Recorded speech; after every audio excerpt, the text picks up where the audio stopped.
Please remain standing for a moment of silence in honor of our veterans, servicemen and women, and those who have given the ultimate sacrifice.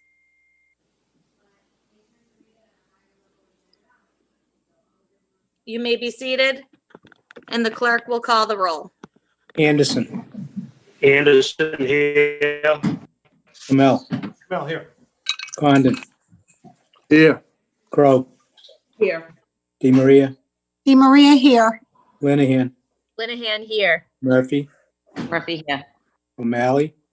O'Malley here. Spatafora. Spatafora. He might not be back from his. Okay. break.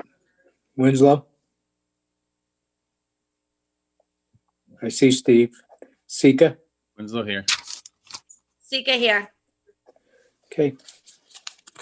Under the provisions of the open meeting law, for those of you in attendance, please be aware that John Mayara, a resident of Malden, along with MATV and the city of Malden, will be recording this evening's meeting. Again, there will be audio and video recording of this evening's meeting. Before I have the clerk read into the record the notice of the public hearing, Councilor Anderson, you are, I don't know if it's just me, but your words are slurring, so you may want to shut off your video if you have any comments or questions to ask during the meeting. Did anybody else hear him? Yeah, I also heard that. Okay, all right. So what we were experiencing with you last week is also being experienced this week. So once you speak, just shut your video off so we can hopefully hear you when you have anything to say. Okay. Will do. Great. Thank you. Okay. And so the city clerk. Okay. Malden City Council public hearing. The Malden City Council will hold a virtual public hearing at 7:05 p.m.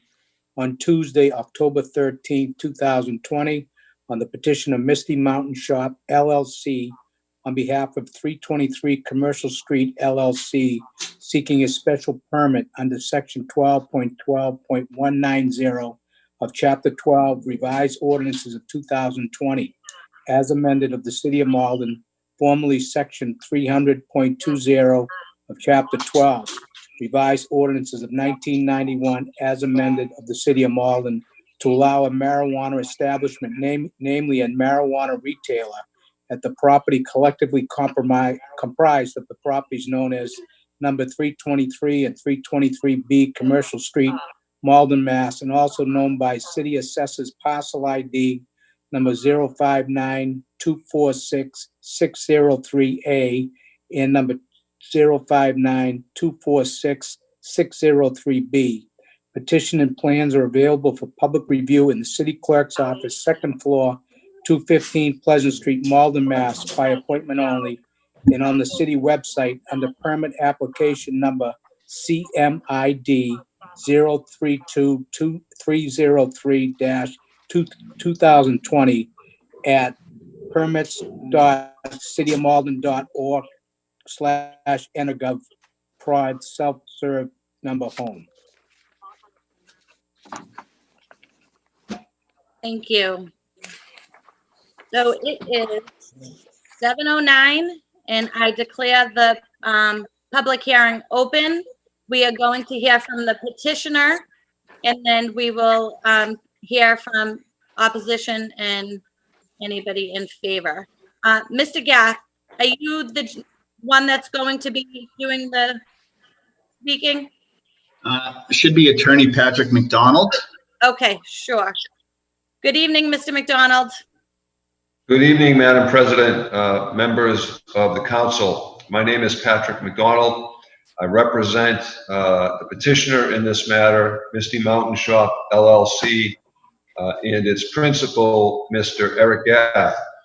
Thank you for the opportunity to present this petition to the council this evening. The petitioner is seeking a special permit for the operation of a retail marijuana establishment at the property here in Malden known and numbered as 323 and 323B Commercial Street.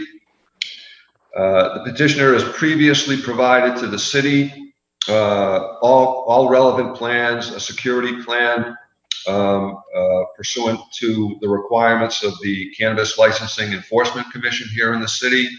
He has sought and obtained approval from that agency, which allows him to move forward to the next stage of the process, which is to appear before this council, which is the special permit granting body in the municipality. The property involved is located in an Industrial 1 zoning district. That is a zoning district within the city which provides for cannabis licensing and cannabis retail operation pursuant to special permit. This property is approximately 32,000 square foot property when both lots are combined, which is one of the suggested conditions of the special permit as issued by the planning board recommendation, if in fact approved by the board, and something that the petitioner would accomplish, that is merging these two parcels, which are currently separate and distinct from a legal perspective. The building that occupies the property currently is also the building that the petitioner proposes to use as his retail marijuana establishment. It's approximately an 18,000 square foot footprint on the property, the majority of which is located on a ground level floor, and a small portion of which is located in an existing and to be maintained mezzanine level. The petitioner is a prospective commercial tenant at that location. He has the benefit of a potential long-term lease subject to approval and grant of a special permit that would allow him to operate his business establishment at that location. He intends to renovate the entire existing structure. Currently, this property is utilized as a contracting and construction type business. He will completely renovate the interior of the building. He will make major renovations to the exterior of the building as well, if allowed to proceed forward. And he will be demolishing a small portion of the existing structure located in the northwest corner of the existing building. That will be done to accommodate traffic flow on site, if again allowed to move forward with this process. The only portion of the renovated structure that would be accessible to the public if allowed to proceed forward, or portions that would be accessible to the public, are the retail dispensary area, the point of sale areas, small entry exit vestibule, and a waiting lounge. These four areas within the structure comprise approximately 3,000 square feet of the total interior square footage available. The vast remainder would be utilized for business operations and would be accessible only by employees of the proposed business. In terms of the change of use and the physical changes to the structure, the petitioner's proposal creates no new dimensional control violations. In fact, the proposed new use is less strict in terms of dimensional controls, and if allowed to proceed and a special permit is granted, there will be, as I said, no new dimensional control violations, nor any exacerbation of existing dimensional control violations. In fact, a couple of the relatively minor dimensional control violations, those being building coverage and side yard setback, would be eliminated by virtue of this use.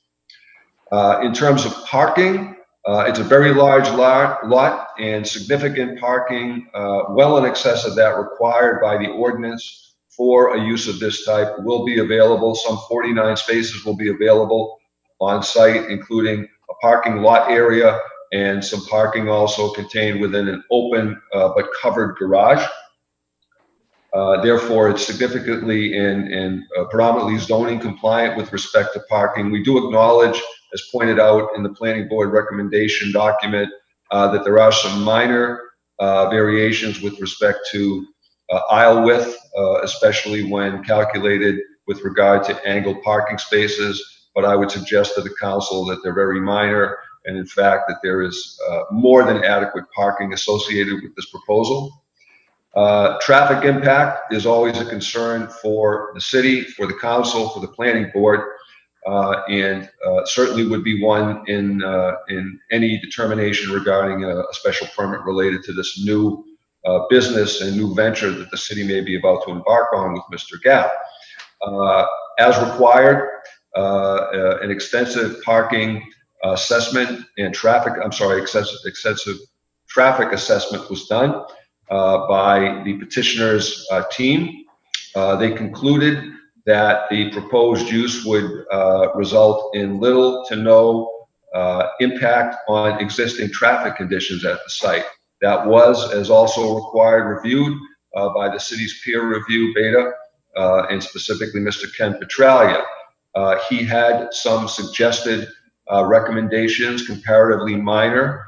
He was in agreement with the assessment of the petitioner's traffic expert with respect to the most important issue, that being the impact on the area and on the city by virtue of the proposed use. He did, however, have a number of, again, comparatively minor suggestions that might mitigate even more any potential impact. Those were some signage, some new striping and painting, and a willingness to cooperate with the city regarding the signalization at the intersection of Commercial and Medford Street, specifically with respect to timing. All of those have been seen and reviewed by both the petitioner and his traffic people, and all of those are entirely acceptable to the petitioner at this point in time. We have had the benefit of being able to review the planning board recommendation, and specifically the lengthy list of proposed conditions, totaling 15 in all. Each and every one of those conditions has been reviewed by Mr. Gaff and is considered by him to be acceptable, and something he is more than willing to accept if the council is inclined to grant the special permit under these circumstances. I would add, for the council's benefit, that specifically with respect to concerns regarding traffic that may arise due to the potential operation of this new business, the petitioner has communicated directly with Ward Councilor Crow on that issue. Frankly, many months ago, we originally expected to be going forward in March, and of course, the world came to an end in March, basically, and we were required to wait about 7 months to get this hearing. But at the time, Mr. Gaff offered to Councilor Crow as an added measure to deal with potential traffic impact at the site, that for the first 60 days of operation, he would agree that his business would operate on an appointment-only basis. No walk-ins, no drive-ins, calls for appointments, make the appointment, and appear at the designated time. On top of that, he further agreed and offered to Councilor Crow that Monday through Friday from 3 to 7 p.m., he would be agreeable to employing a detail police officer to manage traffic. If in fact that became necessary, he remains perfectly willing to do that at this point in time. I will defer to Councilor Crow if my recitation of the proposal from Mr. Gaff is accurate, or if she has different feelings at this point in time. But I would suggest to the council that back in March, this was something that we were agreeing to do, and we continue to agree to do that, and would not object in any way if that were also added as an additional condition to any special permit the council might grant. With respect to the legal elements required to be found by the council in order to consider granting a special permit under these circumstances, I would respectfully suggest to the council that this petition and this applicant unequivocally meets each and every one of those required legal findings. The first being that this proposal will not be more detrimental to the neighborhood. I do recognize that there are any number of people within the city and within the Commonwealth who were opposed to the legalization of marijuana in general. I'll acknowledge to the council that I was a no vote myself on that. And I suppose there are any number of individuals present at this hearing who were as well. but the people have spoken and the Commonwealth has spoken and the municipality has spoken at this point in time. Marijuana retail sale is something that the city is willing to see, is willing to permit under certain circumstances. And I do suggest respectfully that it is something that is going to go forward at this point in time. Mr. Gath, I believe, is the first person to appear before the council on a petition. And I'd suggest that, again, he's probably one of the best that this council is likely to see. This is an industrial one zoning district. It is not a residential neighborhood. The city took great pains to make sure that marijuana retail, marijuana cultivation were going to be located within portions of the city to the extent possible that did not affect residential neighborhoods or communities within it. And this is one of those locations that is one of the better ones. Again, essentially industrial corridor on the outskirts of the municipality. There is not quite as much of a neighborhood to disrupt as there might otherwise be. And this operation, quite frankly, is going to be something that is less impactful to what neighborhood does exist by virtue of the change from what is a construction company right now and a contracting business to a much more sedentary marijuana retail establishment. There will be much less noise, much less activity, much less equipment, and I would suggest probably much less traffic coming in and out of the site. The second legal requirement that needs to be met for this council to approve a license is that this will not conflict with surrounding land uses. As the planning board recommendation document indicates, there are diverse land uses currently in effect in this area. The operation of a retail establishment in no way conflicts with any of them. And again, this is a corridor that has been specifically zoned by the city as being an area where if a retail marijuana establishment is to be created, this is the part of the city that they would like it to be in. The third legal requirement to be found by this council is that this proposal be in the interest of the common good. I would respectfully suggest that this is a plus for the city and a plus for its residents. This is a new business that will create up to 30 jobs. This is a site that will be transformed.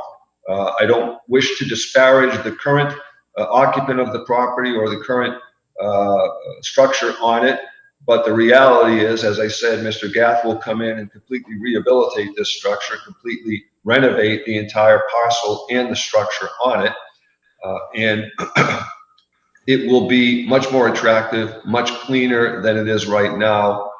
Again, not to disparage contractors or construction companies, but as a general rule, one can understand that they tend not to be the cleanest sites in the city or the most physically attractive sites within a community.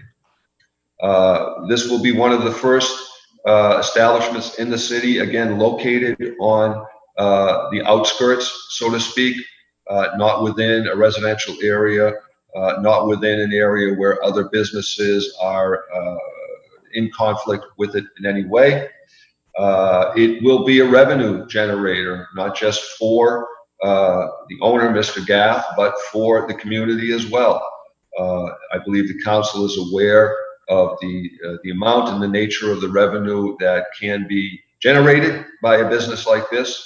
I suspect that revenue generation was something that was on the council's mind, not the predominant factor to be considered, of course, but certainly a new and potentially helpful source of revenue to the community, especially given that all communities have suffered revenue declines during this pandemic. If Mr. Gath can get his business up and running in short order, this will generate much needed funds for the city. He also is proposing to provide educational materials and seminars at his site. This also would be a benefit and something in the common good. He's not just going to be a seller of cannabis or marijuana products. He's going to be an educator to the public and to his customer base regarding this. He plans to shut down his facility once a week to do educational seminars or something in the nature of live podcasts in order to educate the public regarding the products, the effects, cultivation, etc. The fourth legal requirement to be met here, and I would suggest that the council has been met, is that the traffic and traffic patterns of the proposed new business cannot impact any of the surrounding streets or create a safety hazard of any kind. To reiterate, the traffic aspect of this petition has been thoroughly vetted, first by his own expert who provided the traffic assessment and analysis to the city, more importantly then by the city's peer review team headed up by Ken Petralia. I'll remind the council that Ken Petralia, having reviewed everything, was in almost complete agreement with the assessments and the methodologies used by the petitioner's traffic experts. He did, as previously discussed, have several comparatively minor suggestions to help out, specifically, again, some striping, some signage, and a willingness to cooperate in taking a look at the current timing of the signalization at the closest intersection. All of those are completely acceptable to the petitioner. And I'll say again that above and beyond that, he has made a specific proposal toward Councilor Crowe regarding limiting business initially for the first 60 days to appointment only, and to, if necessary, utilizing a detailed police officer during the peak hours, 3 to 7, Monday through Friday. So I think I can say with great confidence that all of the due diligence has been done with respect to the traffic assessment issue and the traffic impact issue, and that this petitioner has performed well as a result of those considerations. The fifth aspect or legal requirement this council should find or must find in order to grant the special permit is that the proposed business will not operate in such a way as to generate fumes, vibrations, heat, noise, or other noxious nuisances that may affect surrounding property owners or the neighborhood in general. This is a marijuana retail business. All product will be delivered to the site sealed. There is no packaging that will occur in this facility. There is no cultivation or growing that will occur in this facility. There is no use of the product that will be permitted or be occurring in this facility. It will be marijuana contained in already sealed packages that will be stored there. To the extent that even when stored and sealed in packaging, marijuana can create a smell or a fume, we would suggest that that would most likely be contained within the building, but nevertheless, Mr. Gath is willing to go the extra mile, so to speak, and install carbon filtration in his building in order to completely eradicate or greatly minimize any potential fumes that may or odors that may emanate from it.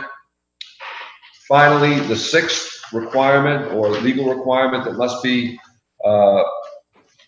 met here is that this proposal is not detrimental to the health, safety, or welfare of the neighborhood or the city. Again, having gone over the other five, I think cumulatively, one cannot suggest that this proposed business is harming the safety or going to be detrimental to the welfare of the neighborhood, given that it represents a complete transformation of the property, given that it represents a complete upgrade of the property, given that Mr. Gath has already been through the CLEC process. He has provided them with evidence of his business plan, of his security proposal for the facility. All of those were deemed satisfactory at this point in time.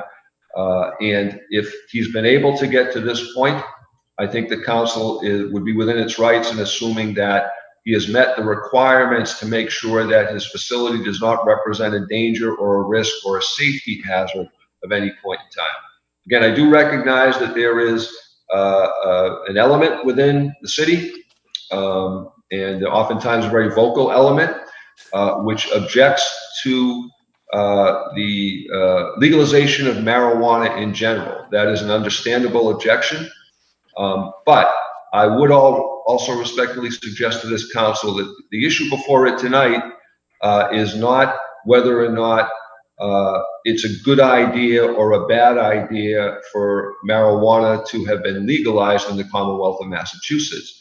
That has been done at this point in time. What's before this body as the permit granting authority is to determine whether or not this applicant at this particular location is a good fit for the city.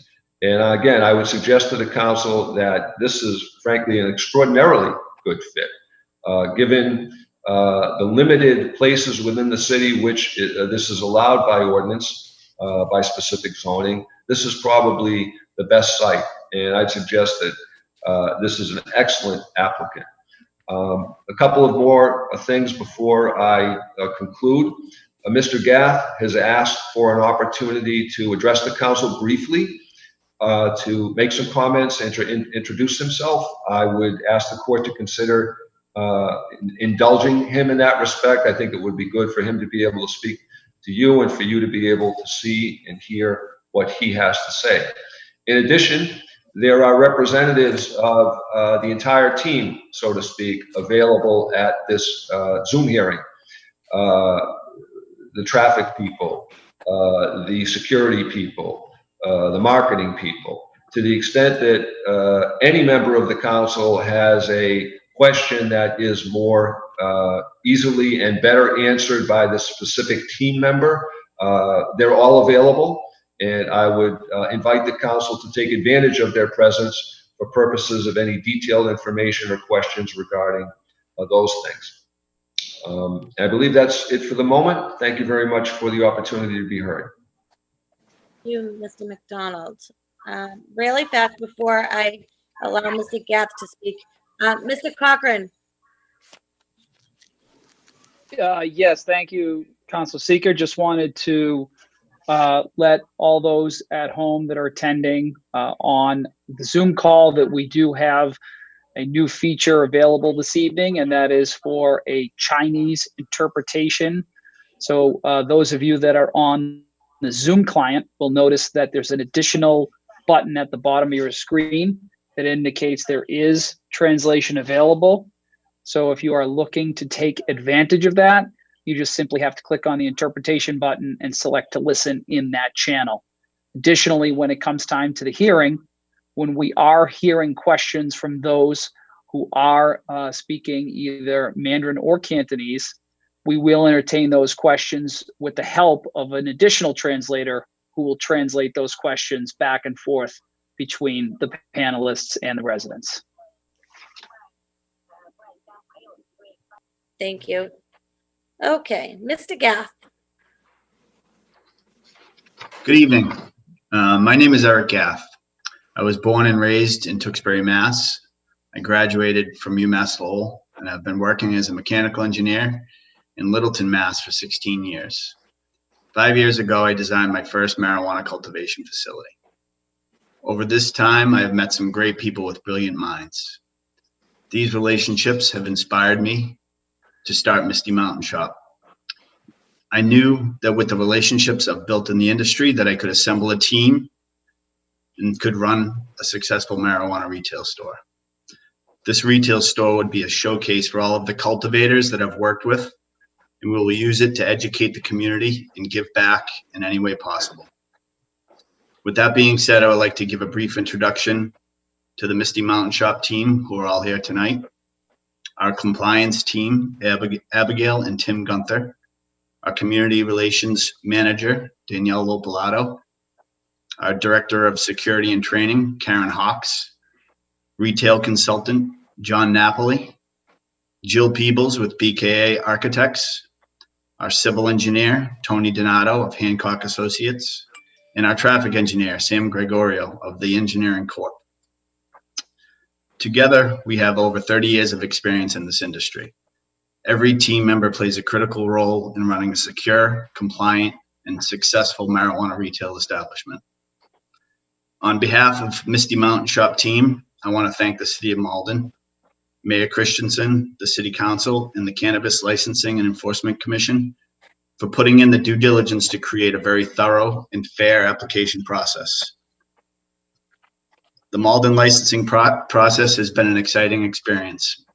Our application consisted of about 600 pages, including a business plan, wholesale letters, cost estimates, investor contracts, security plans, renderings, resumes, background check info, lease agreement, plan for positive impact, and about 200 pages of SOPs. We take pride in knowing that we're able to provide the city with a clear, comprehensive, and well-organized application. We truly enjoyed our interaction with the CLEC during our interview and throughout this whole process. I believe we learned just as much about them as they did about us. I hope that we've demonstrated by how seriously we've taken this process that we are passionate about this industry, this store, and the City of Malden. We want to be good neighbors, and we'll do everything in our power to be a beneficial addition to this community. Thank you. Thank you. Does anybody have any questions for Mr. Gath and his team on the council? Hands up. Here we go. Okay, Councilor Winslow. Yeah, I have a question just related to retail hours. What hours do you anticipate your typical operations being? We have not discussed that in depth. I'd like to propose 10 a.m. to 10 p.m. Monday through Thursday and 10 a.m. to 11 p.m. Friday and Saturday. But that is open for discussion. Okay. And then I did notice in the plans and discussions and the comments about the striping. You may know me, I'm very passionate about bicycling. There are actually bicycle lanes out there. So I guess I want to make sure that as we look at the pavement markings, that bicycle lane striping be redone as part of that. So it's mostly the same stripe you're talking about doing anyway, but I actually worked on the construction of that road, and it is actually the bike lanes are what's been driven away. So that's just a comment. So, but yeah, those are my comments at the moment. Thank you. Thank you. Councilor Crowe, you're next. Thank you, Madam President. In the presentation, Attorney McDonald had mentioned cultivation, a couple of times, but this is just really retail. You're not growing marijuana in this location. Am I correct? That is correct. Okay. Just making sure, because that kind of, has come in. And in regards to traffic, traffic is atrocious down there. Period. So and again, I feel like this was like a lifetime ago. I'm having these conversations, and really by appointment only. And I believe that actually because of COVID, it has to be a by appointment only now. I understood in the detail officer, and in Mr. Petraglia's report, really very concerning is the crash data. In that intersection. And I do believe that whether this goes forward or not, we need to do a little investment in sort of figuring out what the problem is down there and address it, because it's just unsafe. Even adding more businesses down there is not going to help the situation. And, if this does pass this evening, I do think that, we have a conversation, I will, with the mayor to ensure that some mitigation in the community host agreement is dedicated to improving that intersection. And I do believe with the striping and some of those other things, and I would actually, add some of those as conditions about the bike lane that Councilor Winslow has if this is to go forward. But thank you. Thank you, Councilor Crowe. Councilor O'Malley. Thank you, Council President. Would you mind, Eric, would you mind saying everyone's name again and just saying what their roles are? But can you do it slowly? I was trying to write it down and I missed a few.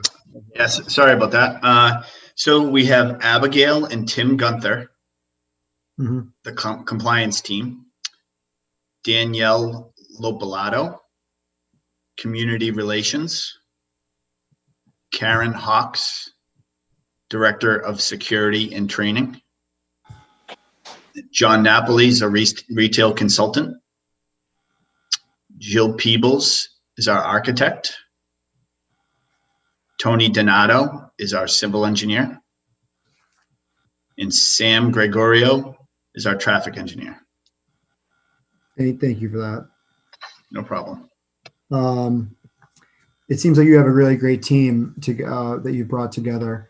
And I don't want to rehash kind of what the work that's been done by the CLEC, because I think they did a great job. One of the questions I do want to ask, because we have had another applicant drop out because of things that have happened with COVID, is everything still, your finances are still good with everything that's been going on in COVID related? Yes. So there's nothing that's changed that we should be aware of as a city? No. As far as finances go, I only have 2 investors, and they're still on board. Yep. Thank you. Thank you, Councilor O'Malley. Councilor Anderson. So let me shut off my video, huh? Am I coming in broken up, Council President? You're actually not at the moment. Oh, well, let me keep my face on there then. Mr. Garth, would you tell me a little bit more about your background and your experience in this industry? I assume you're the Councilor Anderson. person. Councilor Anderson, you're breaking up. Shut your camera off. Oh, hope Ron Cochran is hearing that. There you go. Let me shut off my video. Is that better? No. Are you there, Councilor Anderson? Better. Okay. Are you there? Mr. Garth. Oh, boy. Do you want me to take a stab at it? I think yes. Would you tell us a little bit of? I am. You're not hearing me, huh? Well, I can hear you right now. Okay. I asked Mr. Garth if he would give us a little bit more information about his background and his prior experience in this industry. Perfect. Mr. Gaff. So my main experience is the engineering side, basically helping cultivators and retailers get up and running. I work a lot with their teams, and I design their cultivation facilities and their retail stores, making sure everything's code compliant to get up and running. Retail experience, it's new to most people in Massachusetts. That's why we have John Napoli, who's going to assist with some of the retail experience. Compliance, Abby and Tim Gunther, which will assist with the standard operating procedures and making sure that we are in compliance with all the state regulations. But my personal experience is mostly on the engineering side, working on the design of the facilities. Can you quantify that, please? Quantify how many facilities I've done? Yeah, so. Well, how long been in that industry? Yeah, so my first cultivation facility I designed How back long? 5 years ago, and I've since designed over 30 facilities. So I have a lot of no further questions, Madam President. Thank you, Councilor. I'd like to hear. Go ahead. Councilor Murphy. Thank you, Madam President. Hello, Mr. Goff. How are you tonight? Mr. McDonald. Great, how are you? How are you both? Hello, Counselor. Great, thank you. I have a question related to one of the items that we talked about.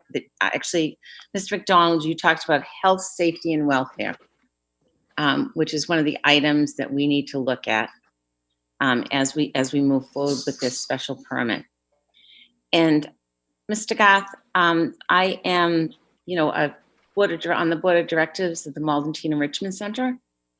Also, not on the board of Malden Overcoming Addiction, but somebody who supports that organization since they've been brought into existence.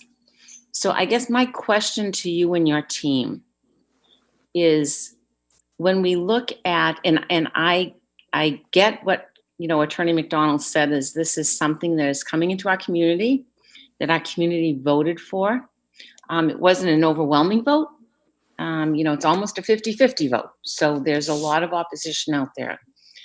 So I would like to hear you speak to, from the health, safety, and welfare perspective of our community, how you feel you're going to interact in our community, and how you are going, some people feel marijuana is a gateway drug, how you are going to work your shop to keep this, whether it's, and I'm not sure what's going to be in your shop, if it's just, I guess it's another question, is this just, something you're selling to smoke? Is this gummies? Is this chocolate? What is it?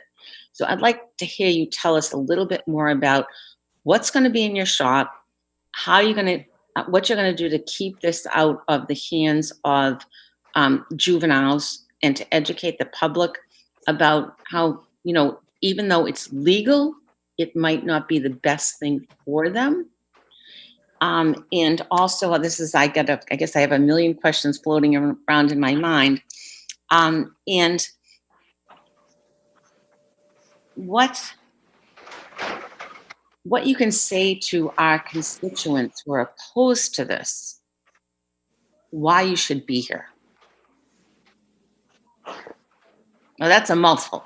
So you can take that in multiple parts, and you can have, if you'd like to have some of your other folks chime in, I understand you've gone through CLEC. I understand, that there is, more than 50% of the people want this, but, we are, in a moment where our children, are, suffering and possibly and definitely dying from drugs. So I'd like to hear your thoughts on your business in our city. Okay, thank you. So I think I'd first like to address the security aspect in prevention of diversion. And if Karen wants to chime in after me, I'll allow her to do that. But essentially, you'll have to be 21 years of age to enter the facility. And there's only a certain amount of product you can buy at one purchase. So this deters people from buying in bulk and being able to sell it on the streets or hand it out to other people.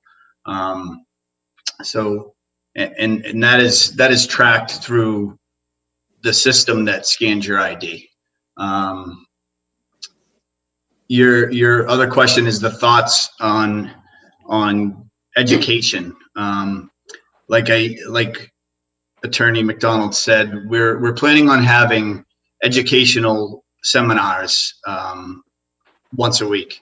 We're going to have all different types of things. It's going to be the different effects on marijuana, how it could be a gateway drug, different types of things like that. We'll also have seminars on how to cultivate your own product. And so we're going to educate people all about the product. I believe personally that if you educate your kids on anything to make them make better decisions, that you're going to have better luck in the long term, rather than isolate them from things, because then some kids tend to want to try that if you don't educate them about it. So that's my view on that. I'm sure everybody else has another view, but that's my answer for that question. What was you had more questions. I had a ton of questions. I would love to sit down and talk to you. I guess, you just going back, it is, I like Mr. McDonald, don't have a problem in saying I was one of the no votes on this.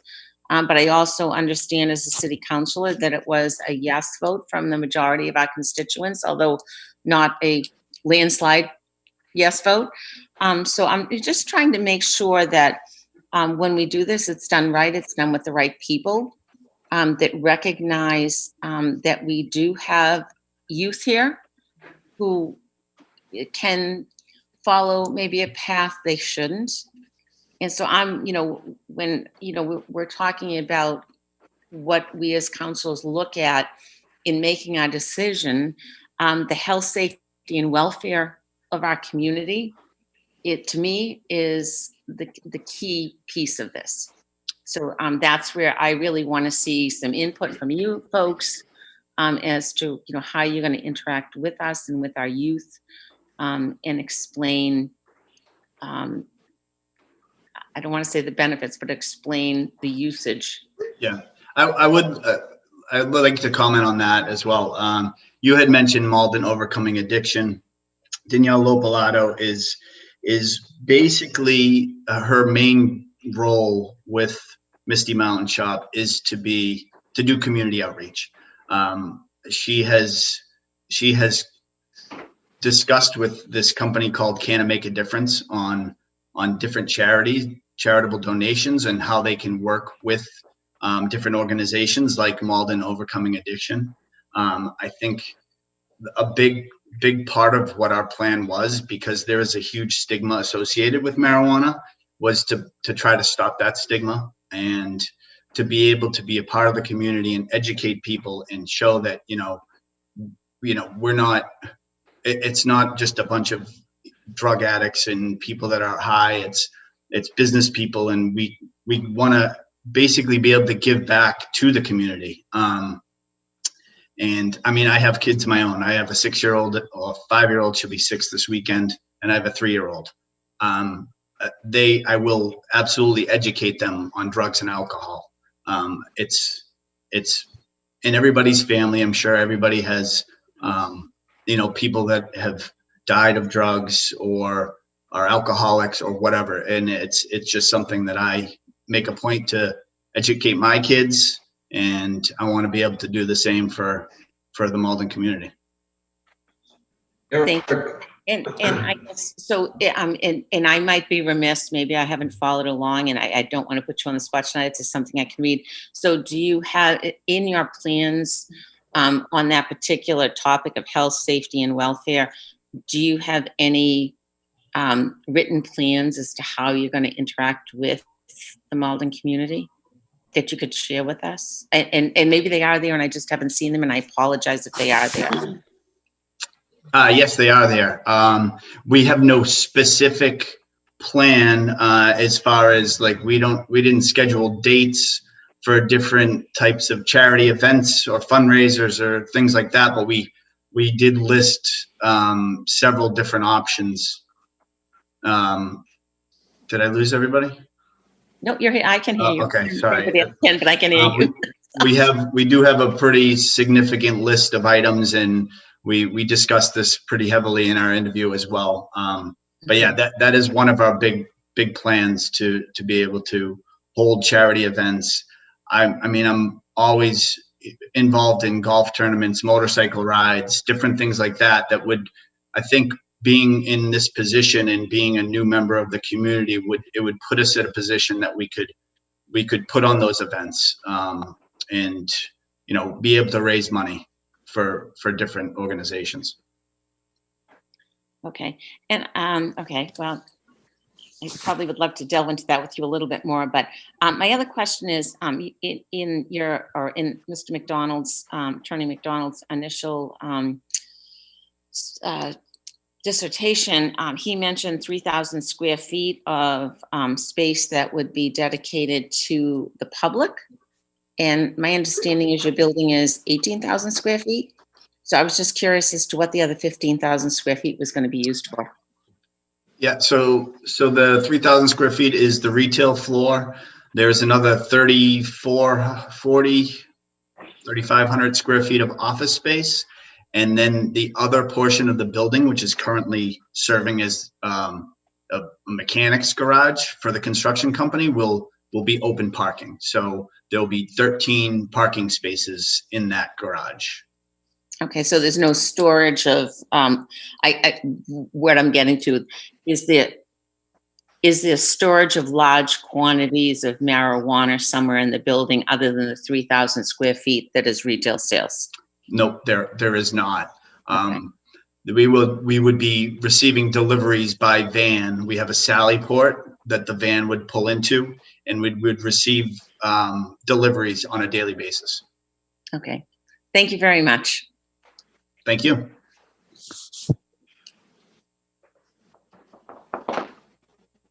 Sorry. Thank you, Councilor Murphy. Councilor DiMaria, you're next.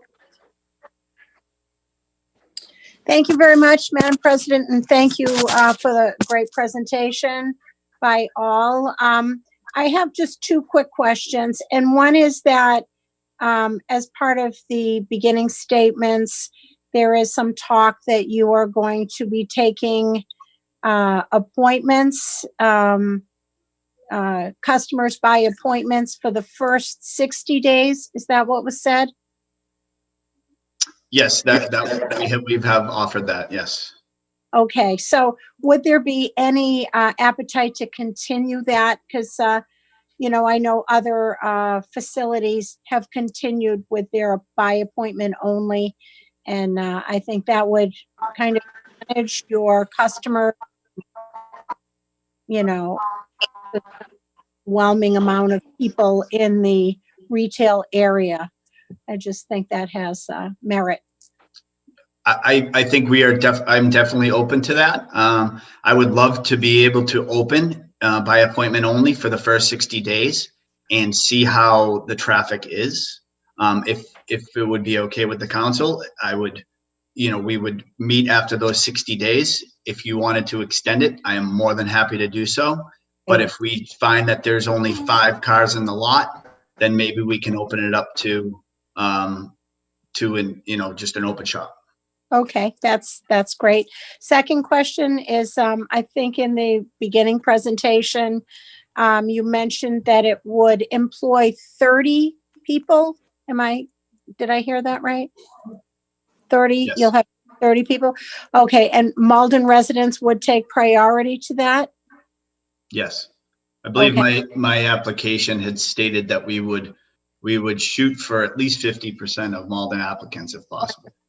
And there would be a priority for diversity, as our community is very diverse. Absolutely. Great, that's very important to us. So thank you. And did you start all of this in 2018, or have you been hanging in here for almost 3 years now? Yes, I think I actually started by sending an email to Nelson Miller and Michelle Romero probably once a week, to the point of them probably getting sick of me, and then finally in April of 2019 is when I was informed that you're accepting applications. Right. Yeah, because we began this process in 2018. So thank you for at least hanging in there with your small business, and thank you for your time. I yield my time, Council President. Thank you. Thank you, Councilor DiMaria. Councilor Condon. Thank you, Madam President. Thank you, Mr. Garth and Mr. McDonald. I represent the ward that unfortunately abuts this project. The neighborhood is right across the tracks, and I'm the guy that'll get the call if the dumps is emptied before 7 o'clock, because it just echoes all over the place on that street, because it's before 7, it's dead. So what's your plans for your dumpster? Oh, wait a minute, I am mute. No, I was on mute. Dumpster. I think I'm going to have to defer to Tim and Abigail if you have an answer on our SOPs for the dumpster. Is that a? Are you saying as far as For the cannabis. Picking up the dumpster Yeah, early in the morning. Yeah, It's we one of the would- biggest problems on that street. Oh, Some of these can work- businesses get them picked up before 7. Yeah, so we've done compliance in 30 states. We currently have done over 30 dispensaries around the country, 6 in Massachusetts. So we worked with the local municipality to find out, to your point, the issues that you had. And as we contract out our waste management, we would actually update our SOPs to include that. So if that's a concern, we can take that concern, understand the limitations, and add that into our SOPs. Okay, I have several concerns. Mr. Not Conley, with you. You know, it's important that that dumpster isn't empty before 7. But Medford Street in itself is one of the most dangerous intersections. Reading the traffic report, I guess if they average 5 accidents over a 6-year period, it's considered a dangerous intersection. This intersection averages 10, so it's double that of a dangerous intersection. So I'm just not sure what improvements you've agreed to make in that intersection. And also, just talking about traffic and everything, I noticed that you enter on the southerly side of your building and come around, and your egress out to Commercial Street is the northerly side. I'm just wondering, one of the biggest problems down there, people taking left-hand turns to get into that lane across Commercial Street. Have you given any thought to that? Have your traffic people given any thought to it? Because they refer to the egress entrance almost like it's going to be an intersection. I believe Anybody that. want to respond? Yeah, I believe that that has been addressed in the traffic studies. Sam, are you here to respond? Yes, I am, and thank you for the question. My name is Sam Gregorio. I'm the senior design engineer at TEC. In terms of, I'll go back to the first question first. There's a couple in there. In terms of Medford Street and the new traffic regarding the site, the traffic study does go over the amount of traffic that the site is anticipated to generate. And the numbers that are in that study are well over conservative. And what I mean by that is there's no data available, for instance, like in Massachusetts, that describes how many of the traffic that would be to the site is already on the roadway. So we assume that everything would be new to the roadway. So if there's 100 cars now and there's 50 new cars, we did 150. But that's, in reality, when you think about this particular type of site, similar to, say, like a liquor store, I guess it's the most comparable type of example. People would be doing this on their way home from work, on their way to work, while they're already out maybe doing something else like a normal retail kind of trip. A lot of the trips that are generated by the site are actually already on the road. They just happen to turn into the site when they're passing it. Something that's not accounted in the traffic study because there's not enough data to support it. So we are showing over conservative in what we have in the study. And with that, we've worked out with the discussion with Ken Petralia, the traffic engineer for the city, on agreement of other things that we'd want to do in terms of working on the signal timing at the intersection of Medford and Commercial. We understand that it's a problem intersection. We understand that the timings at that location could be a lot better, which is one of the things the traffic study does go over, is what happens if you just do general maintenance of the timings with or without the retail shop in place. And then in terms of the driveway, right now, as we show it, the study may have not have been clear on the way the driveway exists. The way it sounds as, I guess, a larger intersection is it directly opposes the driveway across the street, another industrial driveway, generating not too much trips. Actually, in the traffic study and the counts that were done for that driveway, there's actually no cars coming out or in of that driveway. I think maybe one total during the peak hour. But because it's a 4-way theoretical intersection with driveways, it might sound like a larger adventure. The driveway location as it is for the ins and out, a lot of it is based off the curvature of the roadway on Commercial right there.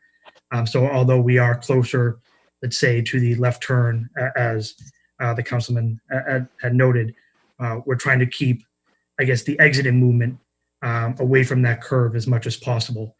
So the sight distance is, the further you are from the curve, the longer you have sight lines coming out of it. Whereas if you're coming to the driveway that's closer to the curve, it's harder to see around what might be coming around that curve. So that's the suggestion. It's based on the location that we happen to be working with for the property, and trying to improve at least what we have by creating the circulation around the building comparative to what we have today, a better traffic flow that actually exists than the existing building that's actually there. And please, if I didn't answer that in full, please let me know. Well, from between 3:30 and probably 5:30, that traffic heading towards Medford Street, heading south to north, probably backed up at least a quarter of a mile. And I don't know how people are going to come out of your place of business and break into that traffic, because no one gives you a break, believe me. And that traffic is backed up, really backed up for about an hour and a half. So I don't know how you're going to be able to handle that, but I think it has to be addressed. And I'll tell you right now, from Medford Street to 323 Commercial, I drive it every morning. People are just starting to pick up speed when they hit your place of business, and then they enter into the curve. And that's going to be a kind of a tough situation also. So I don't know. There's got to be something there, I think, that stops cars from exiting your place, that restricts maybe left turns. Councilor, may I address you briefly? Yeah. I just want to remind you and the council in general that, and it's not in any of the documentation, or if it is, I wouldn't know about it. But as I mentioned early in my initial presentation to the council, in an effort to address as much as possible concerns of Ward Councilor Crowe and community members regarding traffic, I'd ask the council to keep in mind that Mr. Gath has already agreed to a period of a minimum of 60 days, perhaps more, where it would be appointment only. That in and of itself is going to have a significant effect on the trips to and from his facility. And he's also agreed, as I mentioned at the beginning, with Councilor Crowe to provide, if possible, and by which I only mean that whether or not a detailed police officer can be obtained is out of the control of Mr. Gath personally, but he's agreed and offered to Councilor Crowe as the ward councilor that he would utilize a detailed police officer between the hours of 3 and 7 p.m. Monday through Friday. I think that a detailed police officer during that window, which is undeniably a problematic window for the street in general and perhaps the site in particular, that having a detail officer available is probably the best that anyone could do to address traffic concerns during those occasions. So I just wanted to remind the council of that's already on the table, so to speak. Never got answered in the traffic study that I could see, though. They mentioned that egress on the southerly side of the building. How much land do you own on the southerly side of that building? Going out into the old Rosebud. That's 30 feet. You own 30 feet? So will cars be angle parked there the way they were for years? Is part of that your parking on that side of the building? On that side of the building, there's parallel parking only, I believe, against the building. Against the building. Yeah. Okay, so it allows you enough space, huh? Correct. To do it. All right, I won't take up too much time, but as far as I'm concerned, I know that the recreational marijuana bill got passed, 53 to 46. But as far as I'm concerned, the state was very cute in the way they put this on the ballot, because nothing was mentioned. The people that I've spoken to one of the biggest problems were nothing was mentioned about the cities that voted yes would be required to put in the recreational marijuana. For the city of Malden, it's 5 marijuana places. So they conveniently left that out and didn't put that in till after the voting was passed. And it would be my hope that maybe we could get something on the ballot next year. Once these 2 cases are looked at and whatever the council votes. But I would say we should limit the number of places that can open up, because you're only talking about industrial 1, industrial 2. Where do we go now if they give it to 3 more people? Do we go to highway business? Do we go to neighborhood business? So these retail establishments are right in our neighborhoods. It's going to be a problem.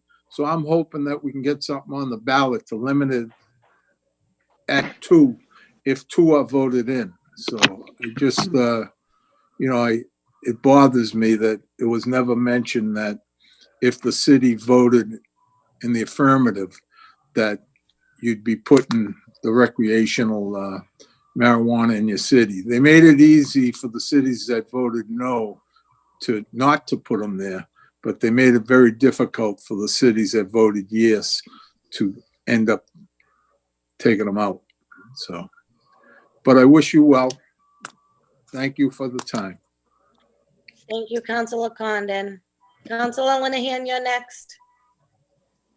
Thank you, Madam President. Can you hear me okay, given the tech issues I was having?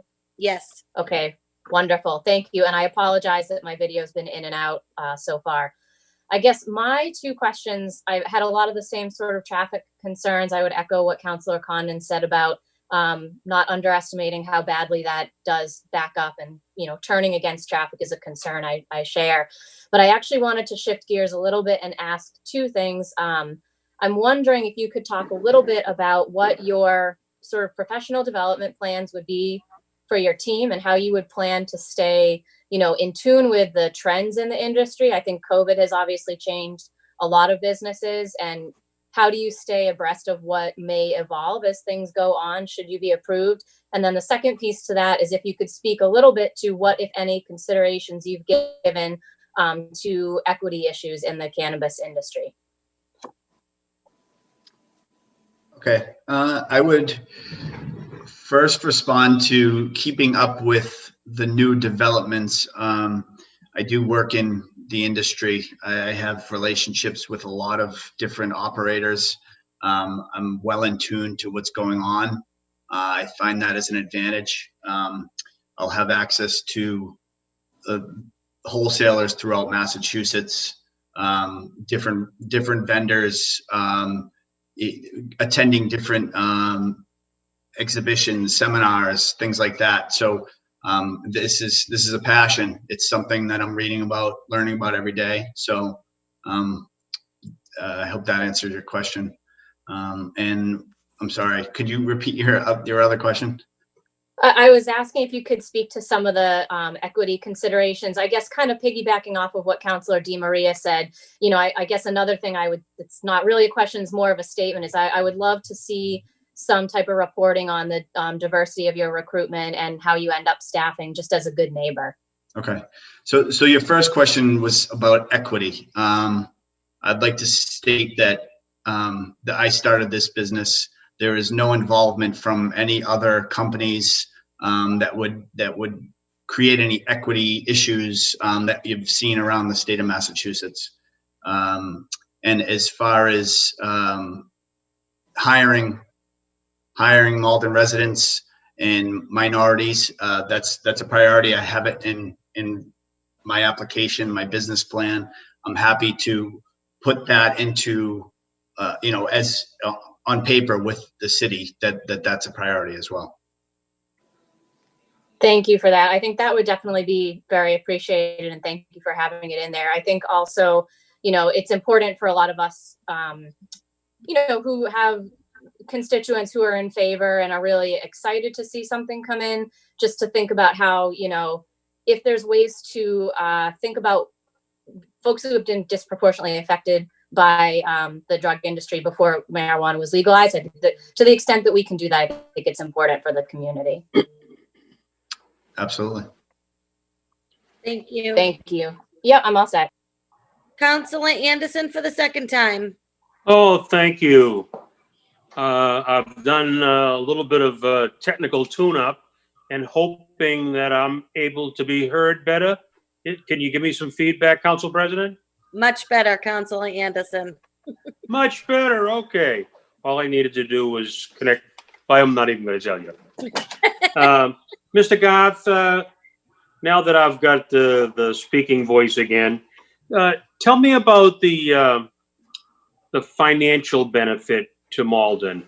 I think one of the considerations that that those who voted for cannabis in Malden was that an industry would bring some much needed revenue, a much improved. Attorney McDonald, tell us a bit about what the impact of the finances to Malden, in other words, the taxes, how much would we benefit by what you're proposing versus what is currently there? Councilor Anderson, you're breaking up again. Either one of you, Attorney McDonald or. Well, Did you hear? I can say this, Counselor, and I can't predict, no one can with any absolute certainty in terms of dollar amount, but there is the revenue expected to be benefited or brought to the city would be 3% of all sales, as well as a 3% community impact fee. And if it's a successful business, that is likely to be a significant amount of money, certainly more so than other businesses, because the whole point or one large point of the legalization process in the Commonwealth was to generate revenue for both the Commonwealth and for host communities. So you have sources of revenue from this particular kind of business that you don't enjoy from pretty much any other kind of business that would be operating in the city, and that's all by virtue of the enabling statute as well as the enabling ordinance. I can't speak, or I would allow Mr. Gath to speak, whether or not there may be some additional elements to revenue of which I'm not aware. He's the expert, so to speak, as the petitioner and as the person about to embark on this venture. Eric, can you expand on my answer to the counselor? That was my answer exactly. 3% local tax, 3% community impact fee, and then any charitable donations.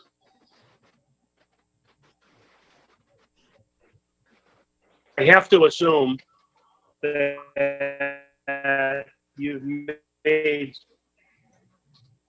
some back of the envelope project. 3% is going to be. I mean, you've offered in the first 60 days to do a police detail, which is very costly. So I have to believe that someone has done. Anyone hear me? Councilor Anderson, you're breaking up again. I think we got enough to answer the question. Our application, our business plan had projections up to 13.4 million a year. Those projections are they're projections that were also done 2 years ago. Business has slowed a little since, so we might not hit those numbers, but they could, I would say range anywhere between 6 and that 13.4 million. It's a wide range, I know, but there are a lot of facilities that are opening up around the state of Massachusetts. So the early numbers that we saw could change.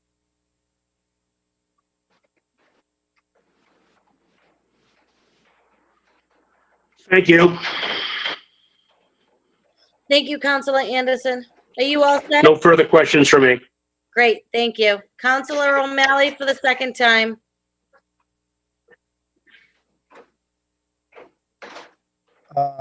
If you want to go to someone else who hasn't spoken with yet, I'm okay with that.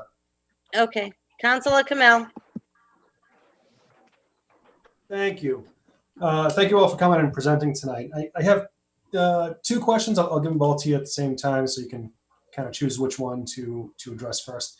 The first one, I apologize if you mentioned this before. You did mention staffing and employment, but can you just tell us again, was there a certain percentage of Malden residents you were planning on hiring, or a certain proportion of your staff that would be Malden residents? And the second is, I think in your in some of the paperwork, I don't know if maybe it's from, actually this is dated quite a while ago, but maybe it's the same thing now.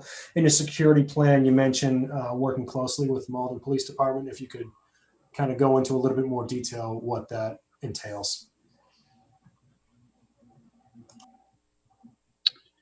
So I believe in our application, we said we would shoot for 50%. I believe that we had a guarantee in there. I'm not sure what the number. It might have been 10. Might have been a guarantee of 33% and a shoot for 50%. I don't quote me on that. I apologize. And that's all right. And out of what's the estimated work staff again? Over 30. Out of 30? Over 30. Yeah. And then the second question was, do you have any sort of details about what working closely with the Malden Police Department would entail?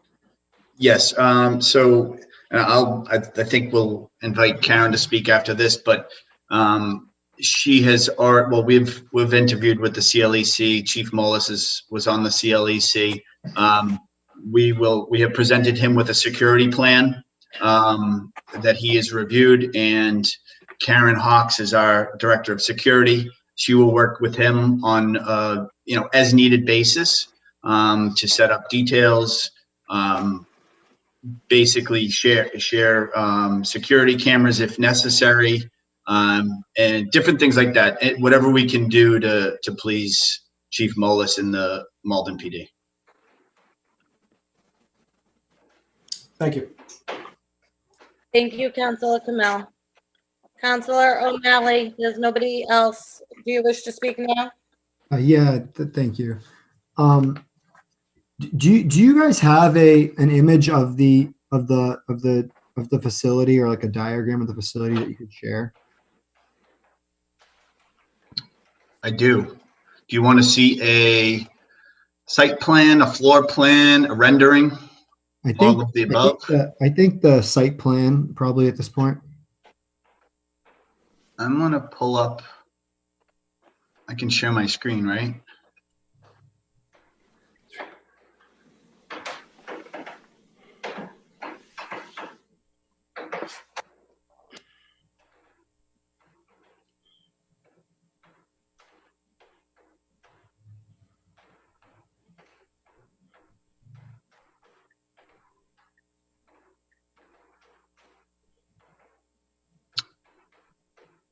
You said site plan, right, Ryan? Yeah, that'd be great.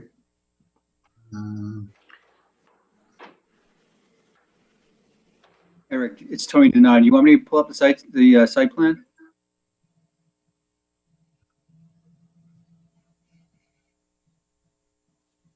Can you see that? I can. Perfect.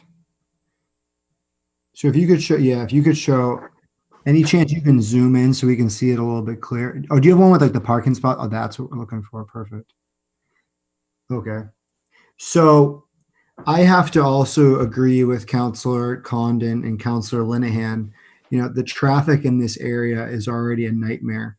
And I spent a lot of time at Nahant this summer, and driving along the Linway, I think a dispensary recently opened up, and with COVID-19, they had some parking situation where they have people waiting in the parking lot to get in, even though it is appointment only.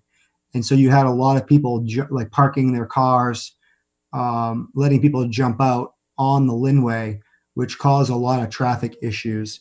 And so while I don't dispute the traffic study by any means, I think that traffic studies assume people follow the rules. And in New England, no one follows the rules when it comes to driving. And so I'm concerned about how people are going to be getting in and out of your facility. Is it true that you can only enter your facility traveling southbound from the north on Commercial Street? No. How else would you be expecting people to get into your facility? Did you say you can Traveling southbound from the north on Commercial Street. I believe you could take a left from traveling northbound. You could take a left into the driveway. There's no island there. But that's a double line. Aren't you not supposed to cross a double line?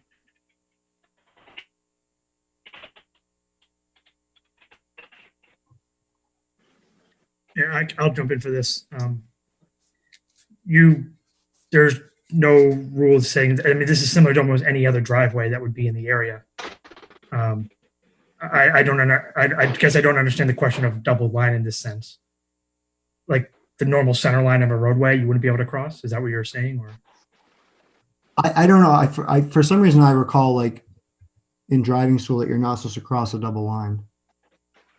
But maybe I'm misremembering that.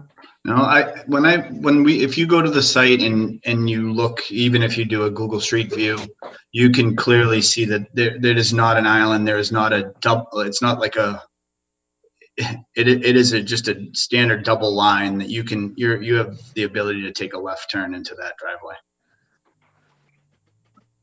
I would double check that. My understanding is that you can't take a left turn there. And the reason why, and so I think something that needs to be clarified. Let's assume that you can. And let's assume that you can. To Councilor Condon's point, it's only right after that it turns into a 2-lane. So if you now have a buildup of cars already, and you now have people waiting to take a left turn across what looks like a double line, that to me is creating a lot of conflict. But now let's assume you can't take a left turn there. I don't know how you would realistically then get into the facility without having to do a U-turn on Commercial Street, or driving into some other parking lot and then turning around. So I have major concerns about the traffic impact. Like I said, not so much based on the amount of cars, but on the fact that knowing no one follows the rules, there's a good chance it's going to cause a lot of issues. One other question I had, how did the neighborhood meeting go that you had? I believe it was at the Ferryway. Can you kind of summarize how that meeting went? I wasn't able to attend, and I only heard third-party stories about how the meeting went. Councilor O'Malley, I can answer that question for you. There was probably, I think, about 50 people in attendance. Mainly, there was a few people in favor of this location, and the rest were not in support of cannabis in general. They didn't necessarily have any reasoning behind why this location wasn't an acceptable location. They were just against cannabis themselves. There was nothing that had to do with this 323 Commercial Street. But that's all I had. I guess follow up on the traffic later on. Thank you. Thank you. Councilor Spatafora, you're next.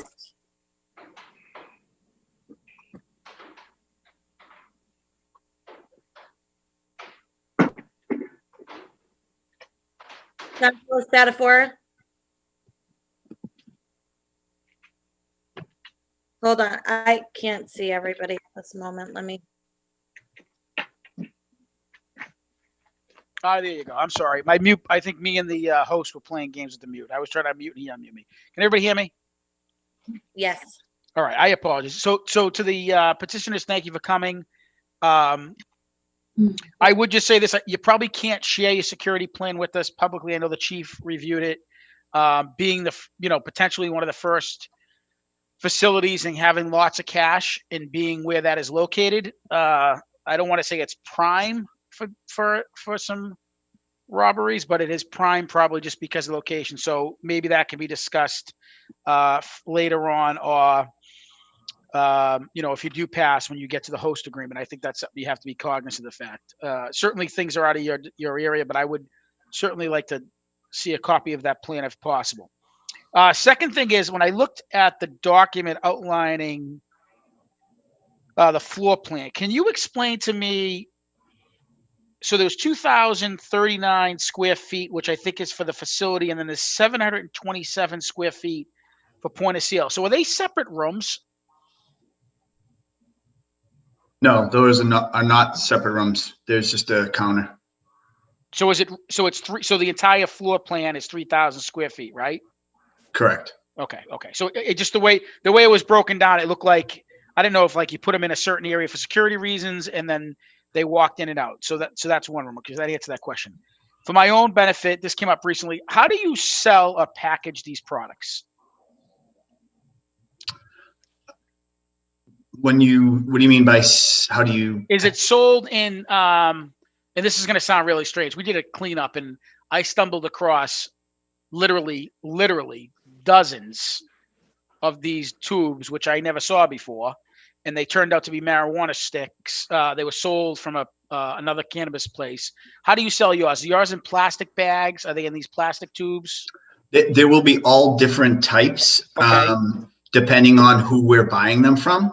Okay. So there'll be several wholesalers that we purchase our product from, and each person will have their a different type of packaging. Are there any? Is there any? I know there's some other cannabis places. If you bring in the empty packaging, you'll credit them. Is anything like that going to happen with you, Eric? I have not heard of that. John Napoli is on the line, and I would love to have him comment if he's available still. Yeah, can you hear me okay? Yeah, I can hear you. Where are they taking packaging back? That's not allowed by the state. So so you can't take it back at all? I haven't heard of that. They're against the regulations. A recycling program would be great to institute. Any defective product is returned back to the manufacturer.